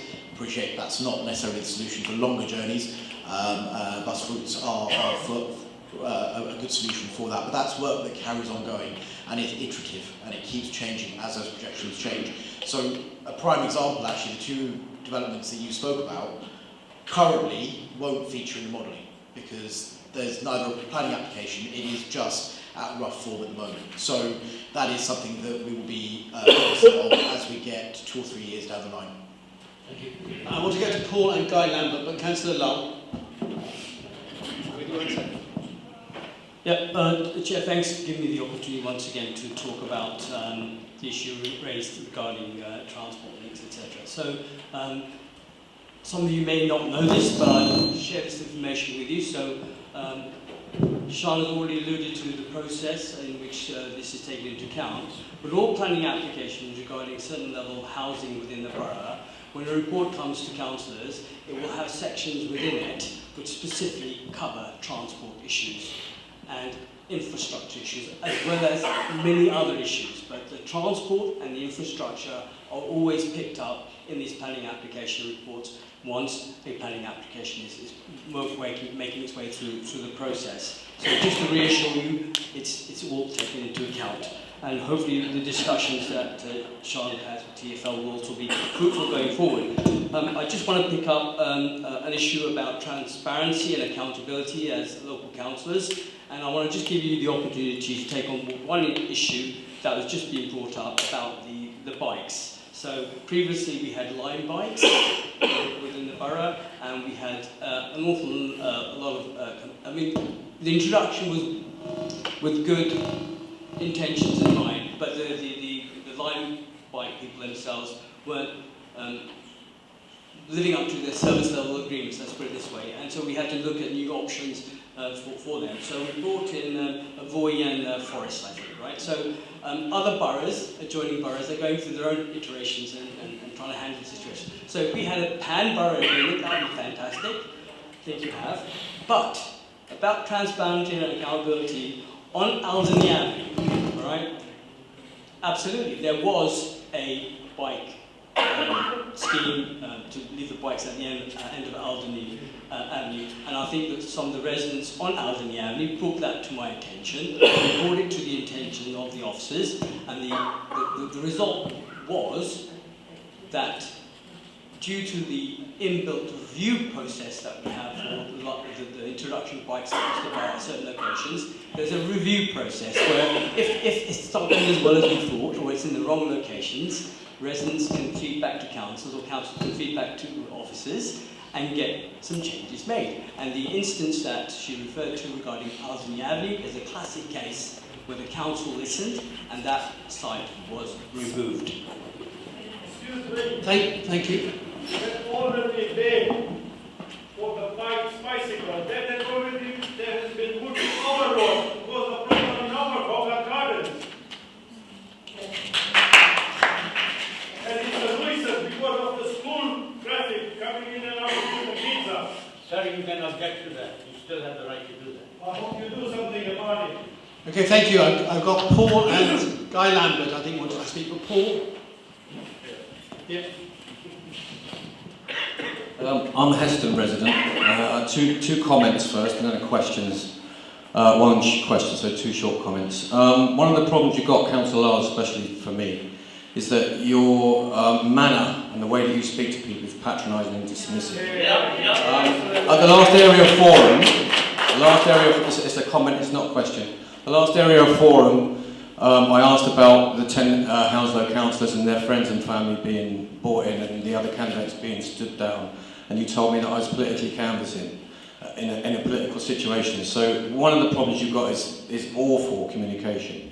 As far as the reform candidate is concerned, don't tell me not to align you with Nigel Farage. No, as far as I'm concerned, you are, and you're not welcome here as far as I'm concerned in this area. I'd like to say, as a suggestion to any new councillors that come in, I think that the budget for consultation was about £6 million a year, is that correct?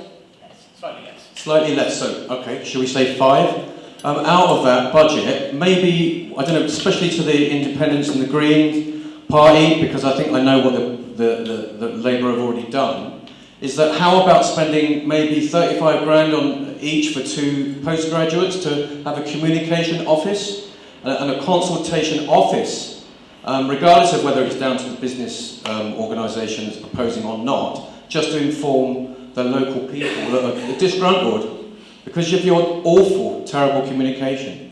And what do the candidates think of that if they get voted in? Do you want to respond?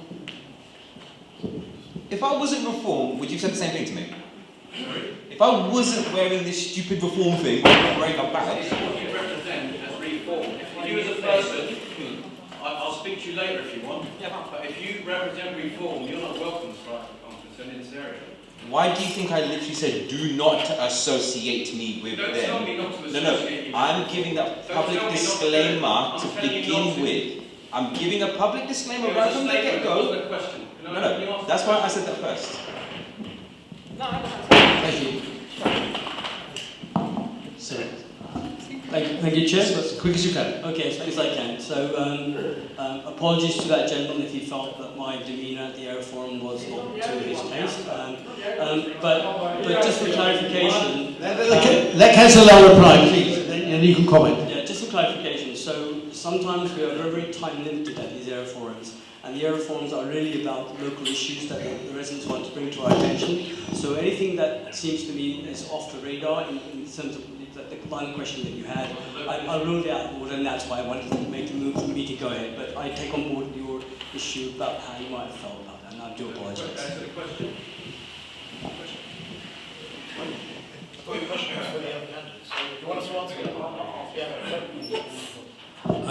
So I volunteer as the chair of the Parent Carer Forum, and I've easily set up an announcement group on WhatsApp. It costs nothing.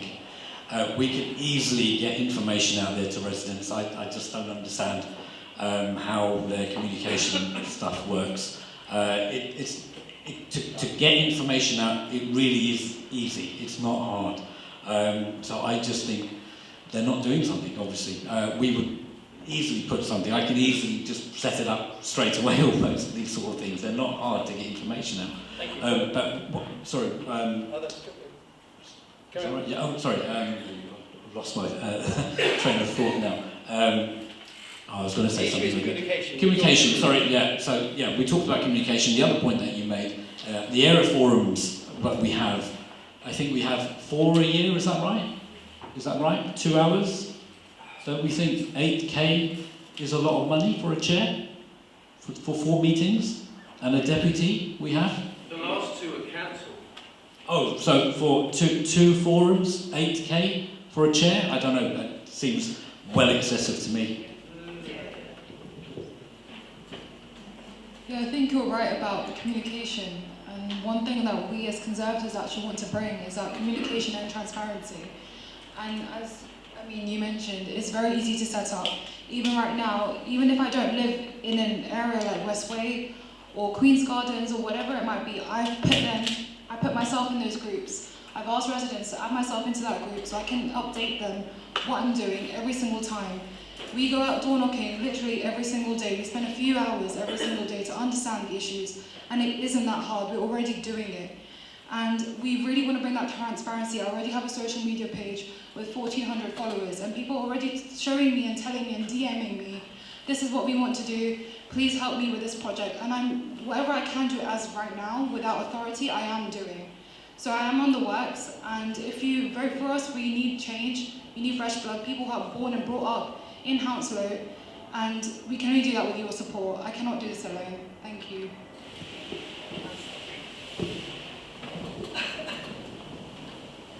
Yeah, I agree that we do need to bring technology into the communication of the council, because they're sort of relying on their website and that's about it.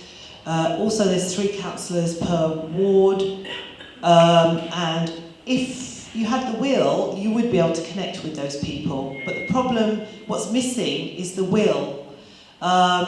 And then I also find it interesting, and I understand this is probably politics, why there are so few people within, there's so many Labour candidates there, but only few people saying anything. That's quite interesting.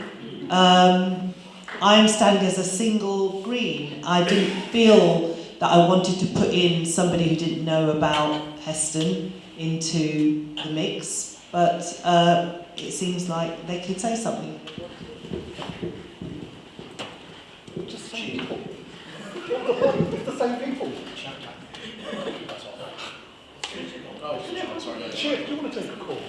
Right, grounded in reality in terms of how we do, so your point around graduates, we currently have 2 graduates in our communications team.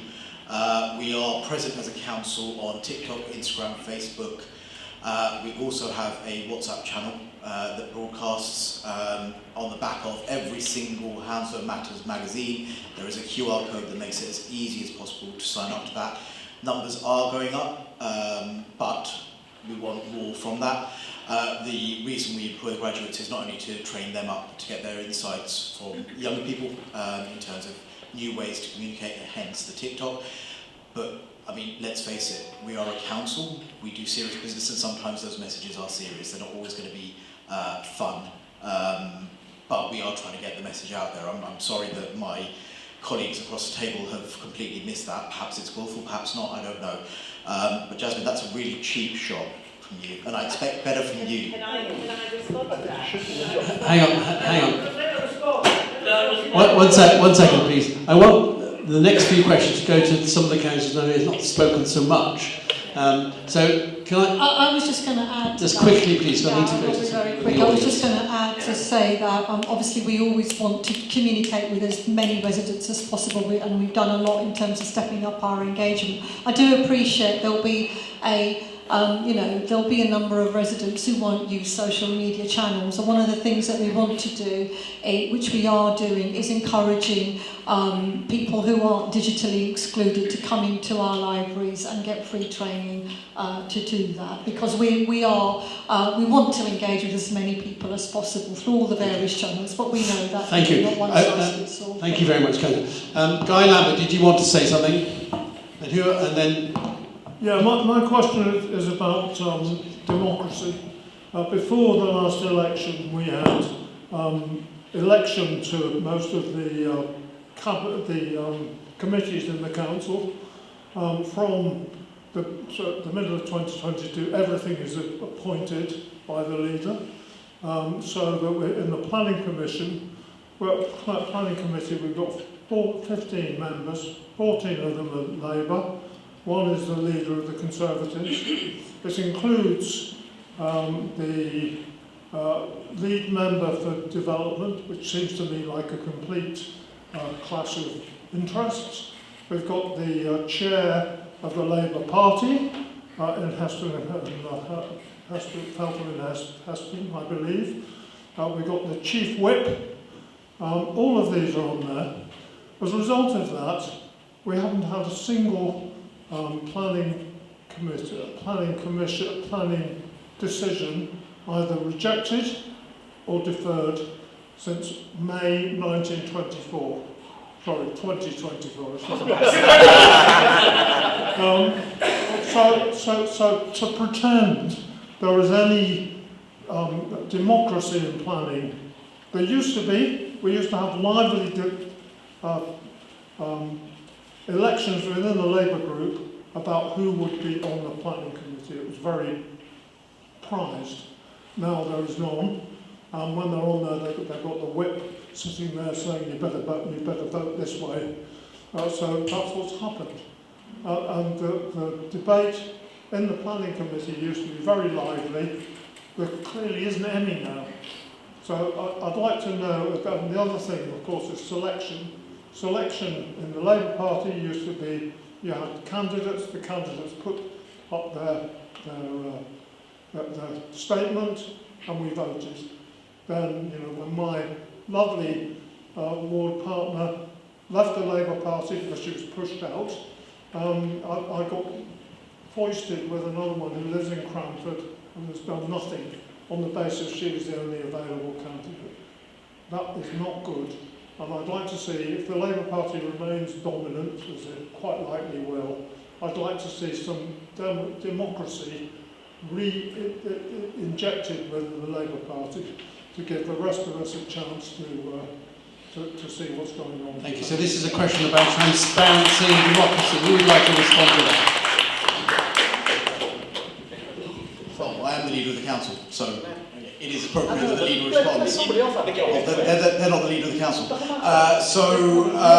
Look, Guy, that's a shopping list of grievances that you have there. I'm sorry you feel that way. The system of governance is well established. It's called a strong leader model. It's been in for a number of years, and that gives us a right. I don't agree with your characterisation of the planning committee now. I think Fred, I don't think you've visited many, to be honest, Guy. Recently, it's not about the length of the meeting, it's about the conversation that happens there and the decisions that are made. It is a matter of fact, and you can look back through records, that whilst decisions are approved, conditions are applied, which is absolutely the right thing to do, as in the democratic process. But you cannot talk to us and lecture us about not building enough housing and then complain about the planning committee not turning over enough decisions. It is just a contradiction that doesn't exist.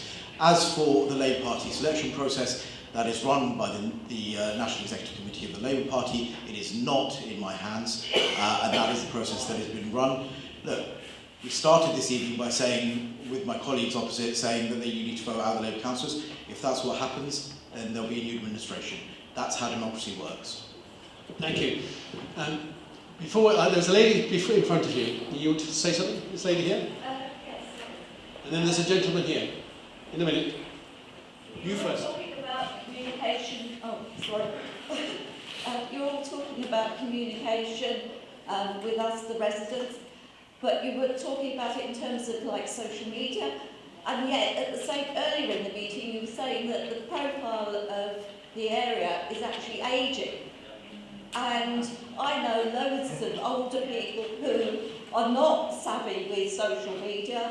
They need to be able to access the council old-fashioned way, by telephone, not so they have to go through loads of different menus, and to be able to write to you and get a response back. or voice automated systems. I actually definitely agree with that. I mean, we need hybrid methods. There are residents here who aren't going to go online to access consultations, projects that are going on. There should be letters to all the residents so that they have the opportunity to contribute. It shouldn't be, obviously, some of the... Can you give me the line? You know, I'm just saying...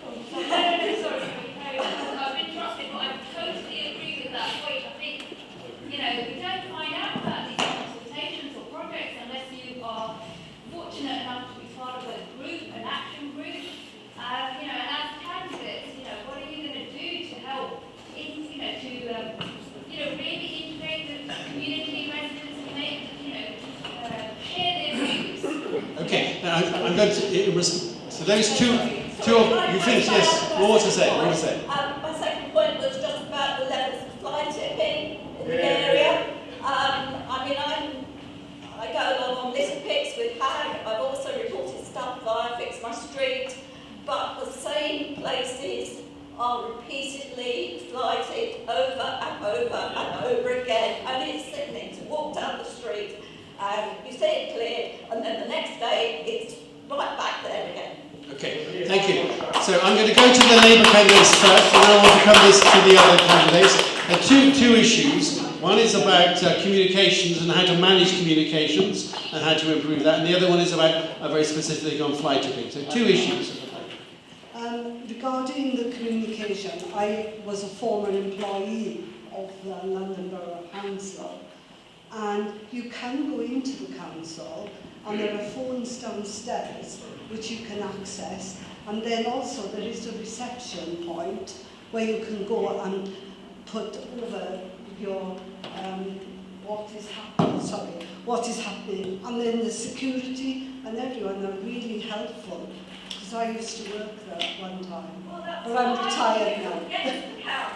But like my mother's in her 90s, my mother-in-law was also in her 90s, they can't even leave the house.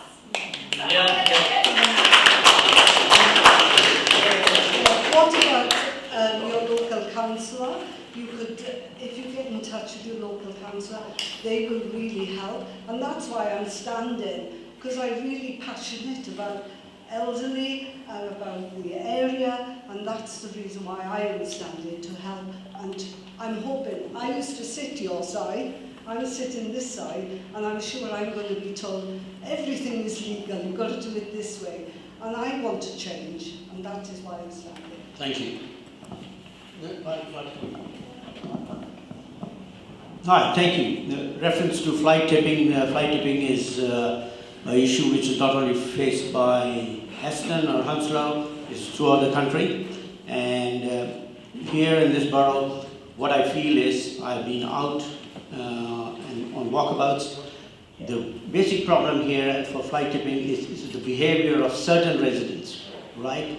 And that behavior needs to change. And to do that, we are going to be educating people. We are going to be leafleting to every residence. We are going to do comms. And you're right, that anything which is fly tipped, we collect it within 24 hours. But that's not the way I want to go forward with it in the future. We have increased fines for £1,000, anybody who's fly tips. And in the past, since 25 to now, we have given 82 FPNs to people who have been fly tipping.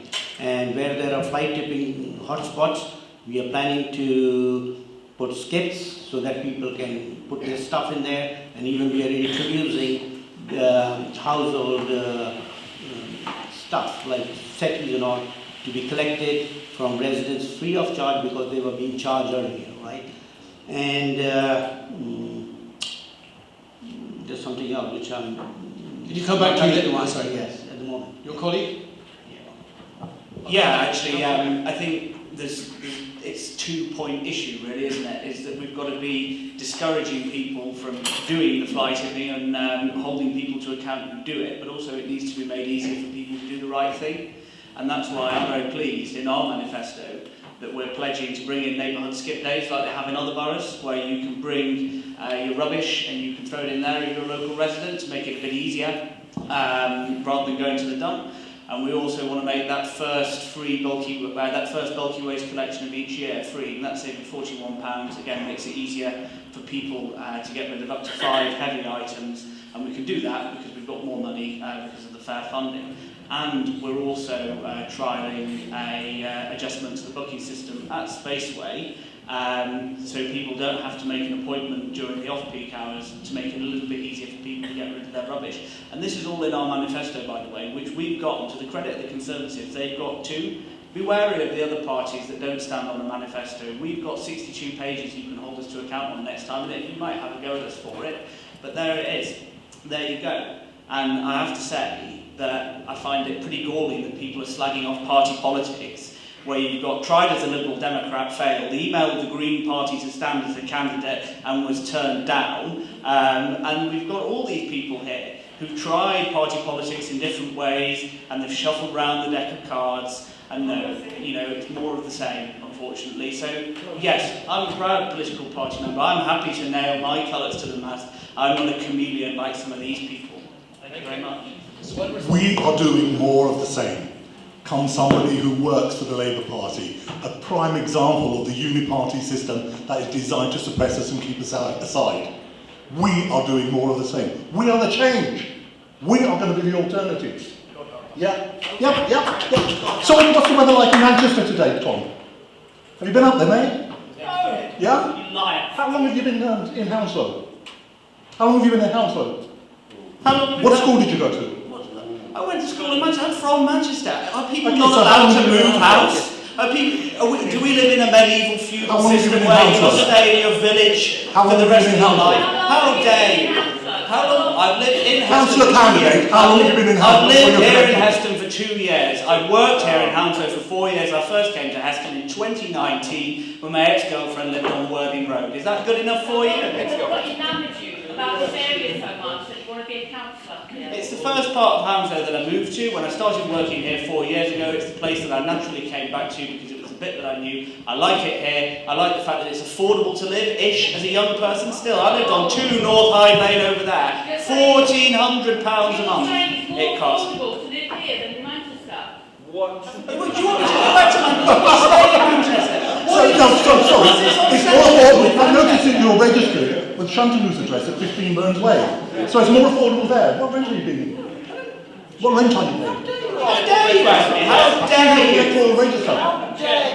I'm very interested. He's commenting about rent. He's commenting about rent.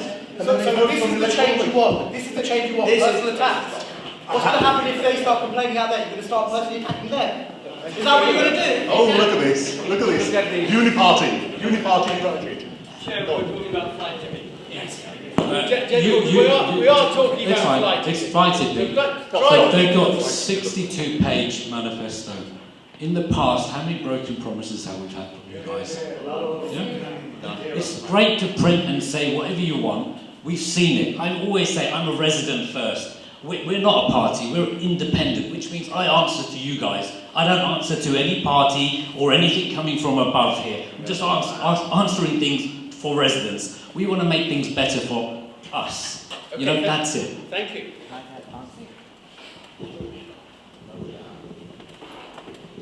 What I want to mention and specify, now Labour Party is making a manifesto of clearing the place of fly tipping. You were in power for the last 14 years or 12 years, if I'm not mistaken. What have you done to make this not happen or make people aware, not to happen, to do the same mistake again? Why you want to do it now? Why you should have done it before? Now other parties and other people are opposing of what you have been doing it. This should have been done before. Then we should have not put that in our top manifesto as one of the fly tipping things and other things. We could have done something better or could have gone a step further. Fly tipping is a common thing which every resident will affect, and this doesn't need a rocket science. This is simple as that. You don't need a rocket science to do, and as a leader, it's been a Labour-dominated council. This should have been straightforward, should have been done earlier, and not ask people or wait people to raise the issue in a forum like this. So allow me to correct you. Allow me to correct you.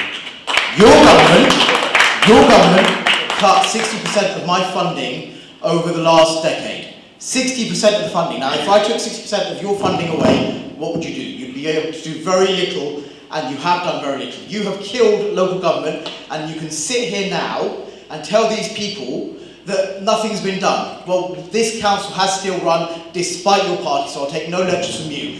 As for the fly tipping, everything that is reported is picked up within 24 hours. Now, the lady in the back actually made a very valid point. Everything is picked up within 24 hours. She said, when I walk past the next day, someone else has fly tipped. It's still being collected, it's still being fly tipped. So Councillor was absolutely right. There is education there. You've not talked about that. And to my friend, my independent friends, there is no plan. If you want to listen to them, they will give you lots of suggestions. What you haven't said the entire evening is what your plan for Heston is. I'll tell you right now. Please do. The reason why we're having flight tipping is because the penalties are too low. They need to be prosecuted. They need to pay the price. We want to increase the penalty to £200 to £300. If you flight tip and you get caught, you need to pay a higher price. So it's £1,000 now. We want to double it. It is £1,000 right now. We want to increase it. Simple as that. It is £1,000. The fine for fly tipping is £1,000. Fly tipping isn't something that. Sorry.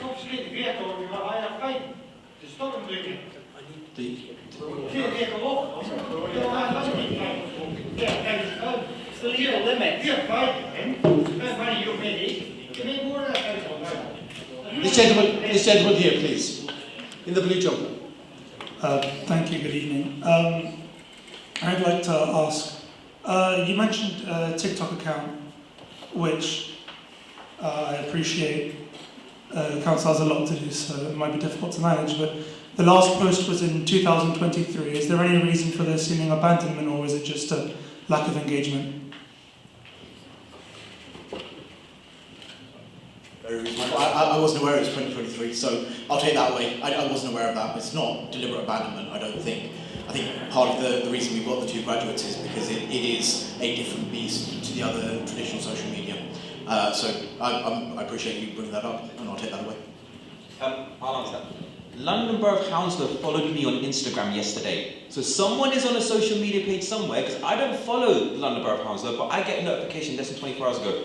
London Borough Council is following you. So the fact is, some people are using some apps and some people aren't. So yes, basically, you just need a good social media manager. Yeah, I was just going to say, as the leader said, we will take it away, but I think there was a specific reason for why we didn't use TikTok. It was something to do around safety, from what I recollect. So, but that was 2023, so it may be that it's appropriate to use it now. Yeah. Can I make a point about fly tipping? So I've been reporting fly tips for over a decade now, and I've been trying to champion the idea of every street having a few people who know about Fix My Street. The way I do this, and I've been doing this for a decade, is if I see a fly tip, because the thing is that obviously you want to stop people fly tipping, but once it's done and it's not been captured on camera, it's there. And people have been so disengaged from the process, they can leave a mattress outside their house or opposite the street for about a month, and they don't know what to do about it. Now, obviously, there are guidelines on the website of what to do, but there's a very diverse and very mixed community here, so they just don't know what to do. So I think that we need to encourage, on every street, some street champions who know about Fix My Street. What I tend to do is, if I see a fly tip, I'll get out and actually knock on the door, tell them that I've reported it, and then tell them to tell their neighbours. I'm trying to get some sort of community action going here. It would help if our councillors also supported that action, also joined in with us, because it's a really hard thing to do on your own or with just a few people. So I think that is a way of just educating the population and getting this stuff cleared quickly so people don't have to. Just to let you know, I am requesting to be the street champion for New Heston Road with the Heston Action Group, so I've actually got an application with these guys. Thank you. So, there's a guy go, you with the hat, yes. But I've also thought of something else. My question is for Jasmine. Do you think... Microphone's coming. I don't need it. You do need the microphone. I've changed my question. My new question is for Jasmine. Do you think that crime causes poverty, or do you think that poverty causes crime in the area? And how would she tackle it?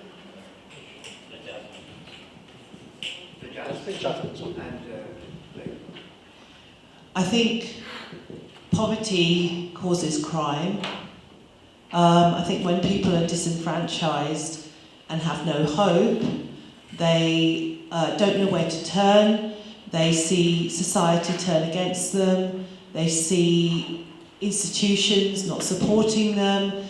They see services not accessible to them. And then they just turn away from society and commit crime. I don't know what the solution is. I'm not an expert. I'm just a resident. I experienced a horrible event yesterday, as I mentioned. And I don't know what. I was actually quite disappointed in the way that that's going to be handled now by the police. All they can do is go and try and find the school where these kids belong to, and maybe attempt to get the school to talk to them. But there's obviously deeper problems there. There's the parents. There's a lot of issues there. So it's quite. I don't know if you want to comment on this general principle of poverty and crime. Do you want to comment?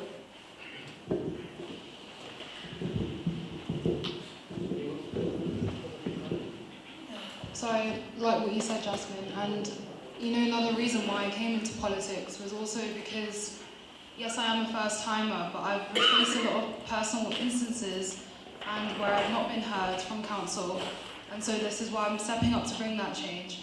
And antisocial behaviour is on the rise, and also what I can say is that from hearing from residents, they say that what happens is that from certain spots at certain times, drug dealing happens, and children, they pick it up and then they go. And there's knife stabbing, and it's really concerning to hear, very upsetting, that our own people, our own younger generations get influenced by this. And the only way we can stop this is obviously your police patrolling. We need to feel safer in streets. I live quite near to here. I live in Heston Central Ward, and I'm standing for Heston Central. And the thing is, I cannot even go out after 8 o'clock. I feel really scared. Like even today, my dad's here, so that he can drop me home, even though it's a 5-minute walk. So we need to increase our police patrolling. We need to feel safe as women in this area. And I cannot feel safe. Like when I go to university or I go to studies outside, I cannot walk from House of West Station to here, even if it's a 15-minute walk. I cannot do that, and I need to increase this. And this is all in our manifesto. We have greener spaces, we have cleaner spaces, we have safer spaces. And I also contest this on my Instagram, on my Facebook, and on WhatsApp. So I do it on all sort of social media channels as well, so that I'm broadcasting.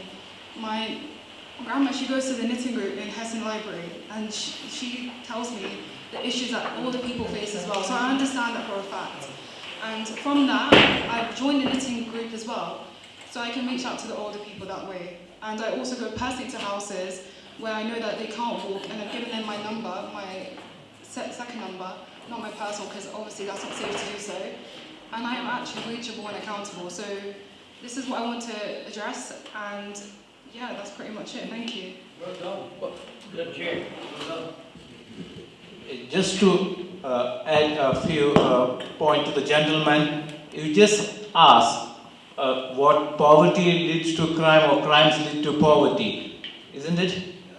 Yes. Yeah. Just to not answer your question, maybe my opinion or my thing. What I want to say, we should educate people to work or to get some kind of a job. So the poverty, we try to minimize the poverty, and people will not go into crime. So give a certain kind of jobs or make people engage in doing something genuine rather than wasting time in doing the crimes.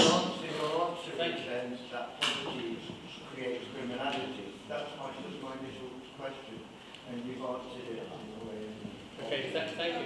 Chair. Chair. Yes. One response here, then to more. It is now 9:15. We're very close to finishing. Yeah, reference to the comment made by the lady there that Heston or Hounslow is not a safer place. This is a report written by Crime Tech, which has come out today, that Hounslow is one of the safest boroughs amongst the 20 boroughs in London. The crime, please listen. Okay, what it is the safest borough amongst 20 boroughs in London, and the crime rate in Hounslow is 73 to 1,000 people, rather, and in other boroughs it's up to 90 to 99. And the other question is, you say you feel unsafe. You are a Heston Central resident, is that correct? I'm a Heston Central councillor, I've been for 7 years. When was the last time you brought it up to the knowledge of the councillors? Thank you.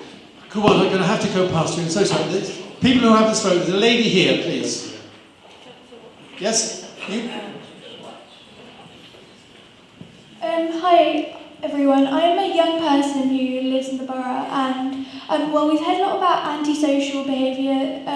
I think a lot of that is caused by probably young offenders in the borough, and I think that something that hasn't really been addressed is the creation of youth clubs in the borough. So I go to school in Kingston, and I mean the grass really is greener on the other side. There's just so many, there's so much youth opportunity, so many things that young people can do for leisure, and these youth clubs, they offer free mental health support, free recreational activities, and are open on several weekdays. And I think there's like 5, one per ward in Kingston, something like that, and there's not a single one in all of Hounslow.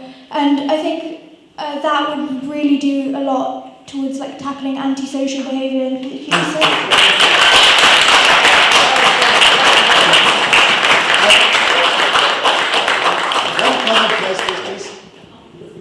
Yeah, so basically, the Cranford community.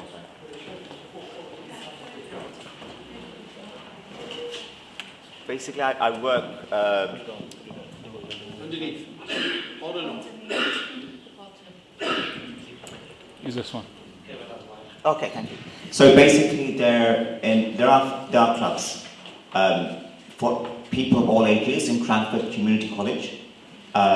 You're more than welcome. There's a film club for young people, but I'm looking at a situation where middle-aged people are missing out. We can do more for middle-aged people. There should be film clubs for middle-aged people, more clubs for older people. And in Cranford Community College, where there is charity work there as well, we provide free food, we provide services for people. I would look into providing more services for people over 50, clubs, whatever they need. So for young people, there are clubs. There's a film club, and I believe there's some other services. If you want to take a look at that, you're more than welcome. Thank you. Oh, thank you. Yeah, thank you for your.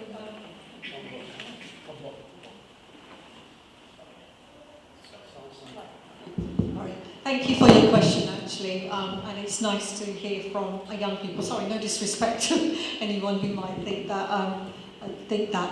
But in our manifesto, we have actually made a commitment to increase youth sort of opportunities for young people, because we recognise that. Over the years, with austerity, we haven't been able to invest as much as we would like to in terms of provision for youth. And it's not just youth clubs, but it's making leisure activities more accessible for young people as well. So we have made a commitment towards that. And we want to ensure that young people have opportunities, not just for recreational, but educational opportunities and also employment opportunities, and maybe opportunities like diversionary opportunities to actually have something to do, quality activities for them. So we will commit to that. But I also wanted to to touch on the point about crime, because it does get raised quite often.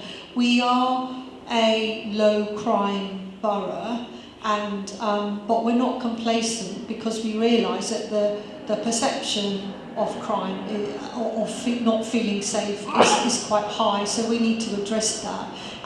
One of the things that we have also committed to in our manifesto is having our enforcement teams more robust and more visible in the community, so that people can report antisocial behaviour if they come across it, because that's some of the things that people do. Obviously residents do complain to us where there's persistent antisocial behaviour, where they feel that they are not getting any results. And as Councillor Gorewall said, I think it's really important to raise issues with us around if there's persistent antisocial behaviour, because we have had some really good success stories in the past where we've had multi-agency teams from the council work together and really solve some really hard and difficult issues around antisocial behaviour, and seen some really good results. And that has come out of working with the police and the council and the families and schools. Thank you. Linda, then Mark. You wanted to say something? Linda. Can I just say, for young children, adolescents and their parents, were they easily going to find out where all these activities are in Heston? I think it's great, Cranford's doing a lot, but what if your child is in Heston? What if your child is around here? What can they do with their time? And we need things for different age groups. We need to occupy different age ranges of children. So where can we go to find out more about what is happening in Heston?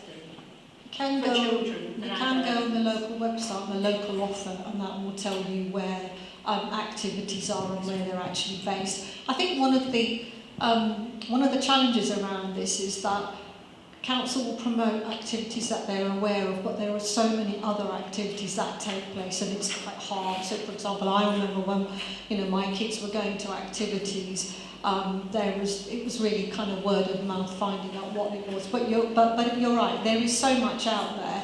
But you can go on the council local offer website. But again, there is more out there than what was probably on there. Thank you, Mark. Can I ask? Can I make one last point about that?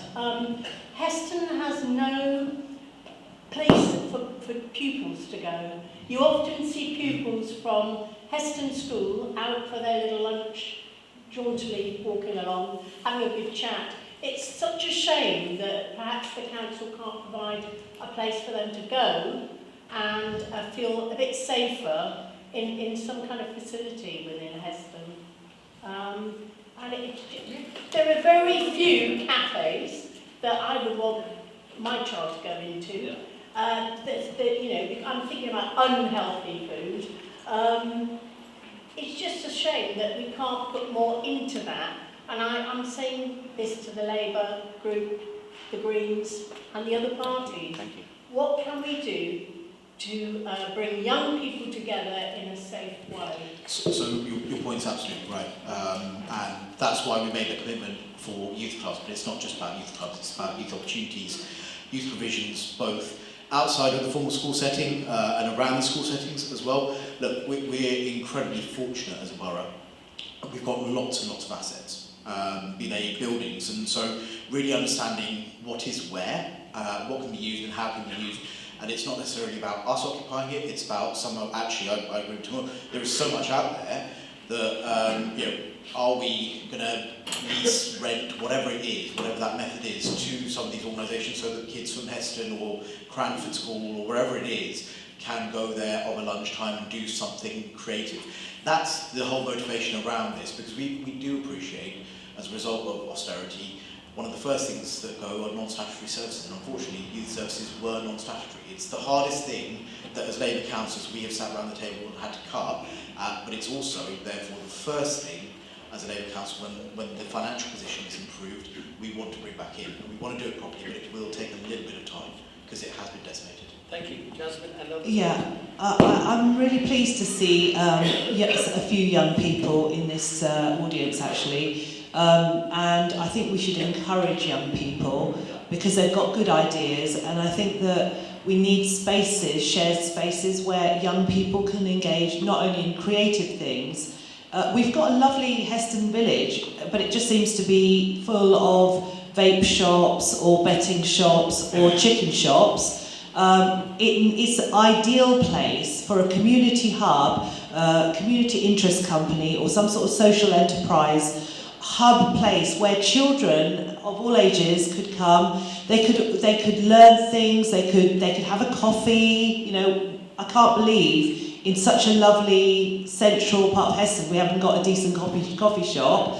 And also I think it's a really great place for young people to just engage in democracy and the political process, because I think there's so many people in this area who are so disengaged from that. They don't understand it.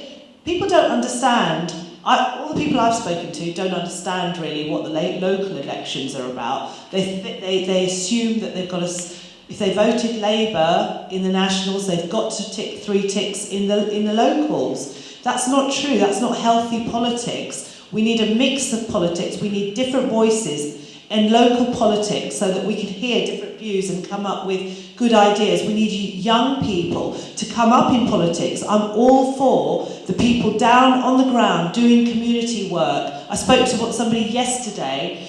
She's amazing. She's done loads of community work, and I asked her to give me her support, and she was a bit sort of reticent at first.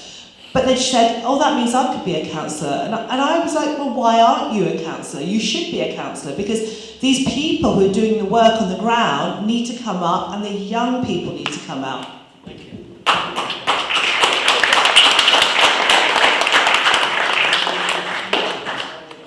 Yeah, thank you. I'm going to rather surprise the people sitting to my left by agreeing with a couple of policies that it's come out with.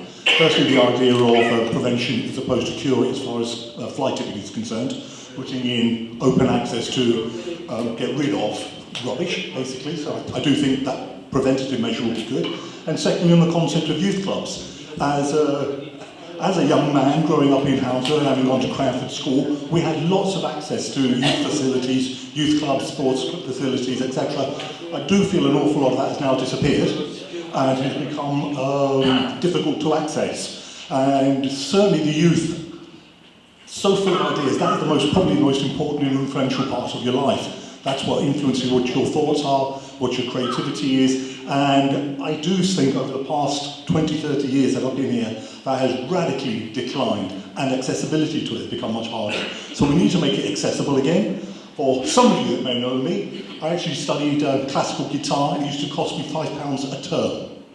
Nowadays, you can't find an individual tutor for less than £20 a session. Less than. So that's really what I want to say. I just want to encourage that. And should we be elected, policies that are going to encourage activity in the youth will definitely be supported in one way or another. Literally down the road here, you've got the martial arts centre, you've got the parents and babies, you've got the tuition centre. So there's a couple of things that literally on New Heston Road which is available. I think it's just more of like an advertising thing to let people know that there are a couple of things down there. And also the swimming pools, don't they have self-stop services available? But then, as the gentleman said right at the beginning, if you close things like tennis courts, what's the point? What, quick response, gentlemen? Somebody's not spoken?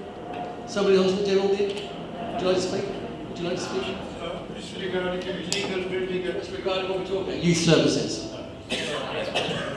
Okay. All right. Thank you, Michael. I'm going to change the subject up again. Health and well-being. I'm very conscious of the fact that we had a proposal 7 years ago to enlarge Heston Health Centre, which never happened. And we have an ageing population, we have a growing population, we have a health centre which is on its last legs, and since the last local elections, it is now closed on Saturdays since the 1st of April 2024. I would like to know how the candidates would advocate for better health services in the Heston area for an ageing demographic?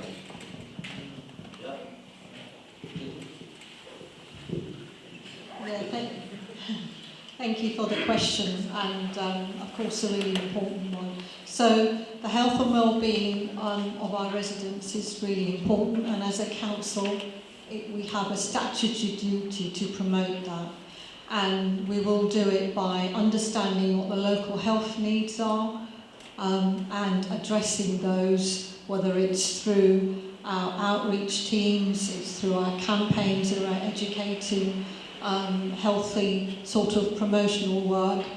And your question around the Heston Health Centre is a really good one, because yes, we would absolutely support that, but there wasn't the money there, and I think that exactly is what happened. We were able to support the Chiswick Health Centre, which was a while back. That had been agreed many years ago, but unfortunately there wasn't the money for Heston, but it's something that we would absolutely be looking to promote. I think in terms of our health and wellbeing strategy and all of the other work that we do, that is across the borough, so Heston residents would not be disadvantaged at any of that. So for example, we want to promote healthy sort of, promote healthy educational campaigns around diabetes, high blood pressure, making sure that people are sort of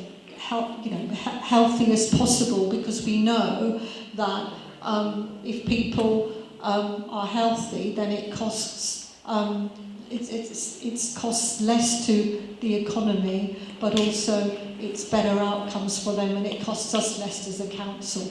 But yeah, I mean, in terms of health and health, we would definitely be advocating for that. I appreciate your point about trying to promote better health, but the reality is that the people of Heston have got an inadequate health centre, and a health centre that is now closed on Saturdays when many people would want to avail of it, and that's the real issue here. We can have campaigns to encourage people to live healthier lives, but if they don't have access to it when they need it, or we have inadequate access, that is the hurdle that we have to resolve. Thank you, Mike.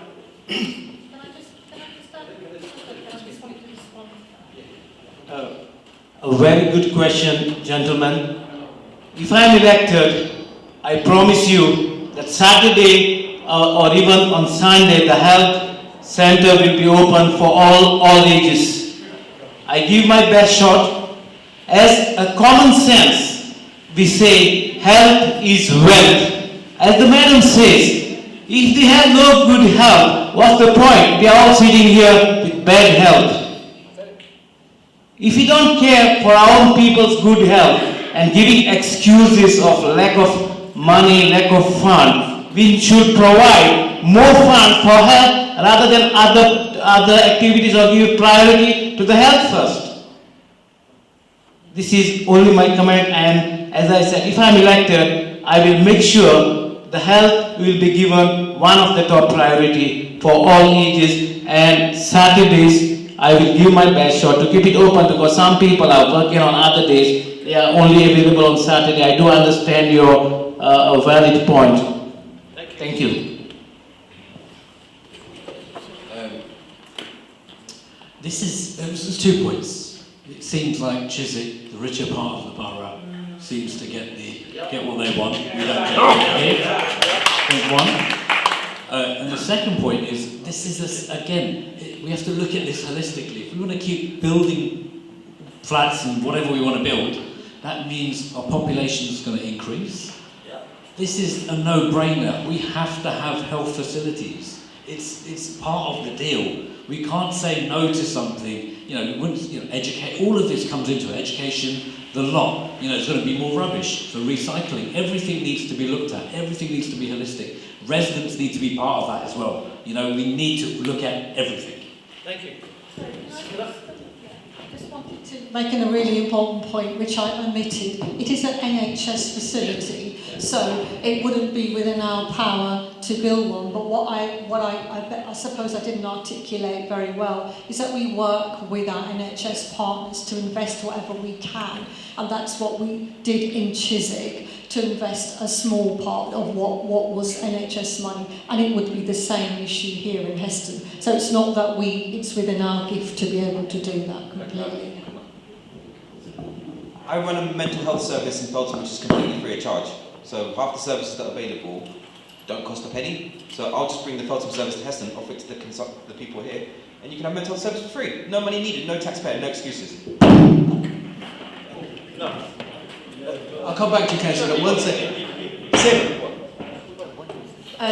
So, on the point of the GP surgery being closed on Saturdays, we talked about the elderly population, but there's a lot of the younger generation who work in the city, and having a local health centre is so important. If we can't get from Monday to Friday and we're working late, where are we going to go? And then the weekends you can't get an appointment. Yeah. That's one thing.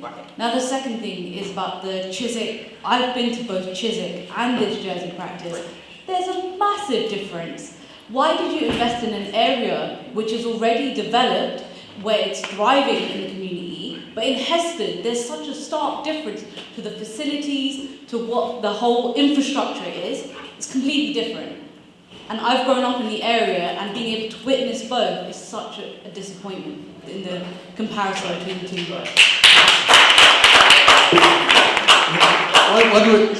You know, it's funny. If I go to Chiswick, I get accused of diverting all the money to Heston. So let's not. Look. The simple point is, laugh all you want. The simple point is, if I may, please. The simple point is, it's not our money that's gone into developing one centre and not the other. That was a decision for the NHS. Now, I think it's deeply regrettable that they chose not to redevelop the Heston Health Centre. That is a position that actually both Lily and I have had conversations with the NHS about. They acknowledge that that centre is not fit for purpose. The decision to close Saturday is the individual operators that exist within them, and there's no point naming them, but that again is a regrettable decision. What we as candidates can do is use our power to convene, to have those conversations at a local level. What went into the Chiswick Health Centre from the council was a small subsidy to help with the affordable housing that exists on top of the health centre. The health centre was entirely NHS money, and it was the NHS's decision because there was a specific deficiency. But if I may just make the slightly broader point, if you get dragged into Heston versus Chiswick versus Brentford versus Isleworth, you get nothing. So what we've done in our manifesto is talk about each individual town centre in individual areas, about what the offer is for those areas, because that's the right way to spend money. It's not about pitting one area against the other, it's about investing in all of them, and that's important. Thank you. Okay. Now, just an observation. So I think you all appreciate that the area around Heston has quite a lot of community activism, and you can see that tonight from the fact that Heston Action Group's organises Hustings.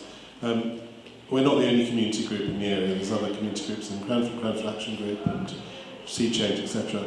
Our existence and our strength very much relies on having a positive relationship with the local authority and having good communication with the local authority. And over more recent years, I would say that's become a bit more challenging. So my sort of ask to all of you, whoever gets elected in, is please do recognise that these groups consist of volunteers who are doing things in their own time to clean the street. They're doing things in their own time to plant trees. They're doing things for their own community. And they really do rely on your support and your communication, whoever gets elected in, to make it happen. And we do have, I don't want to go through, there's a lot of unanswered emails over the last 2 years in relation to waste, in relation to health. I don't blame anyone for that. I know you're extremely busy, the incumbent group, but I think all of you, please can we just have all of your manifesto pledges that you will have positive, good, open and speedy communication with community volunteers. And just, it's positive that more of the Labour councillors have spoken than had originally started speaking. So thank you for that. But there are some of you on the Labour side of the bench here who haven't said a thing, and I'm not critical of you. I have respect for you in the same way as I do others. But I think it's important for you to get to know, and for the electorate to get to know you. I think whichever party you're on, I think it's really, really important. So for those of you who haven't been councillors in this ward before, please can I ask, do not try and ride in on the coattails of being Labour Party and therefore it's all okay, it's a Labour stronghold. Please forget about that for a moment. I know it's a Labour stronghold, but just put that to one side for a moment and think about how you as individuals can actually get out and meet people and do stuff with local people. I know you will want to do that, but please do that because I think it's important for people to get to know you more than they do from this process. Yeah. Thank you.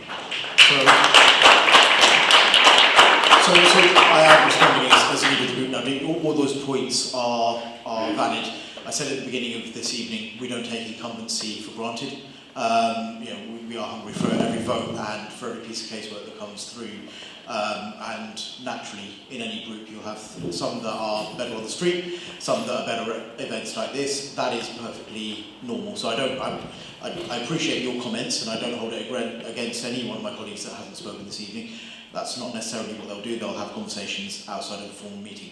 To your your starting point, actually, not only are we committing here, and I'm happy to recommit it, it is written in black and white in our manifesto, not only in terms of our engagement with communities, but also community wealth building as well, which I think is just as important. We fully appreciate that a lot of these groups, including Heston Action Group, are small organisations made up of volunteers. That makes you fragile to shock. That's naturally how it works. So we have a role as a local authority to make sure that you are as resilient as you can be, because inevitably we will not be able to do everything as a council. That's not us as the Labour Party or any other candidate. I mean, if they're elected, they'll find that's a reality of the town hall. But we want to take action on that early rather than have to react to that. A sort of classic problem of being a councillor is that people vote you in and then they expect sort of you to do things for them. And I kind of had that question yesterday. I know you, so I'll vote for you, and you can do stuff for me. Well, the thing is that, you could do casework for people, but I think that councillors need to be conscious of the fact that people do expect you to do them favours, and you should try and do casework that benefits the community and not bog yourself down with casework for individuals if they've got kind of selfish needs, really, because that's goes part and parcel of having to deal with the community, but just for councillors to be aware of that. Any others? What I already do is work with quite a few different groups within the SEN community, not just in Hounslow, but all over London, and even national groups. So for me, this is a no-brainer, working with other community groups, helping, doing whatever I can. Thanks. Right, thank you. We are 20 to... sorry, one more question. Sorry, apologies if this has been mentioned before. As somebody who's a resident in Heston West and actually a volunteer over on the neighbouring ward of Cranford, I think one thing that we do notice as people who are out on the street cleaning parks, clean the rivers, is the fact that things only pick up when there's some sort of attention to them. The point in question being the fact that I'm sure many of you have noticed from Brentford to Chiswick to Cranford to Feltham that if you go out on the street you'll see on your lampposts that there's street cleaning happening. And this is not aimed at the leader or Labour colleagues here.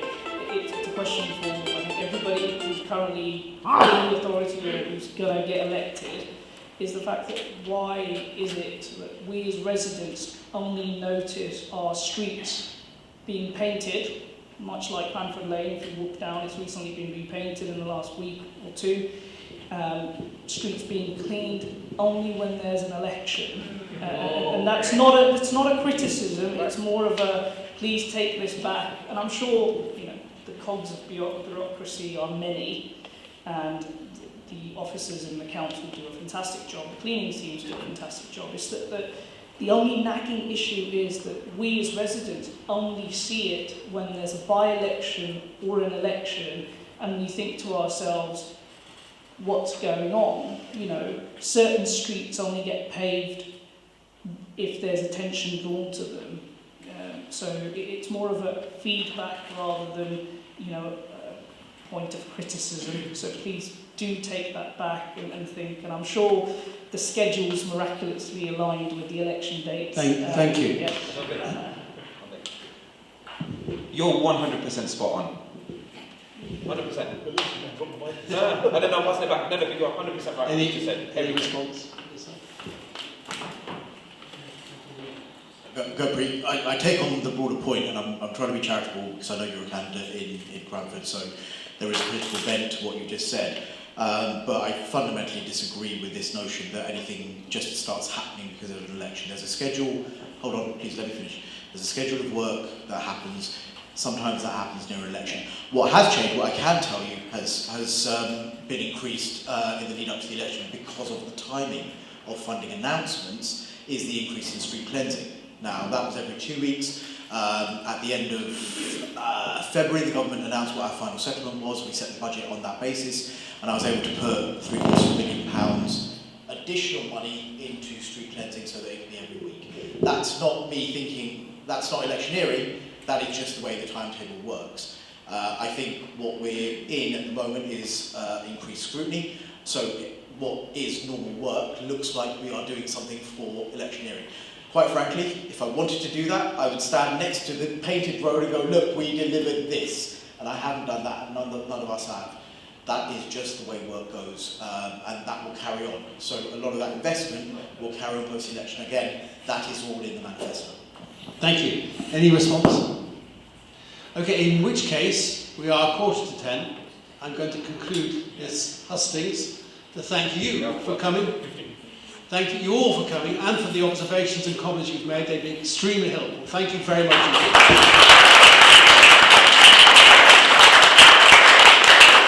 And I finally want to thank all of our candidates, to wish you luck in all of your different constituencies. And we'll see you on the other side, as they say.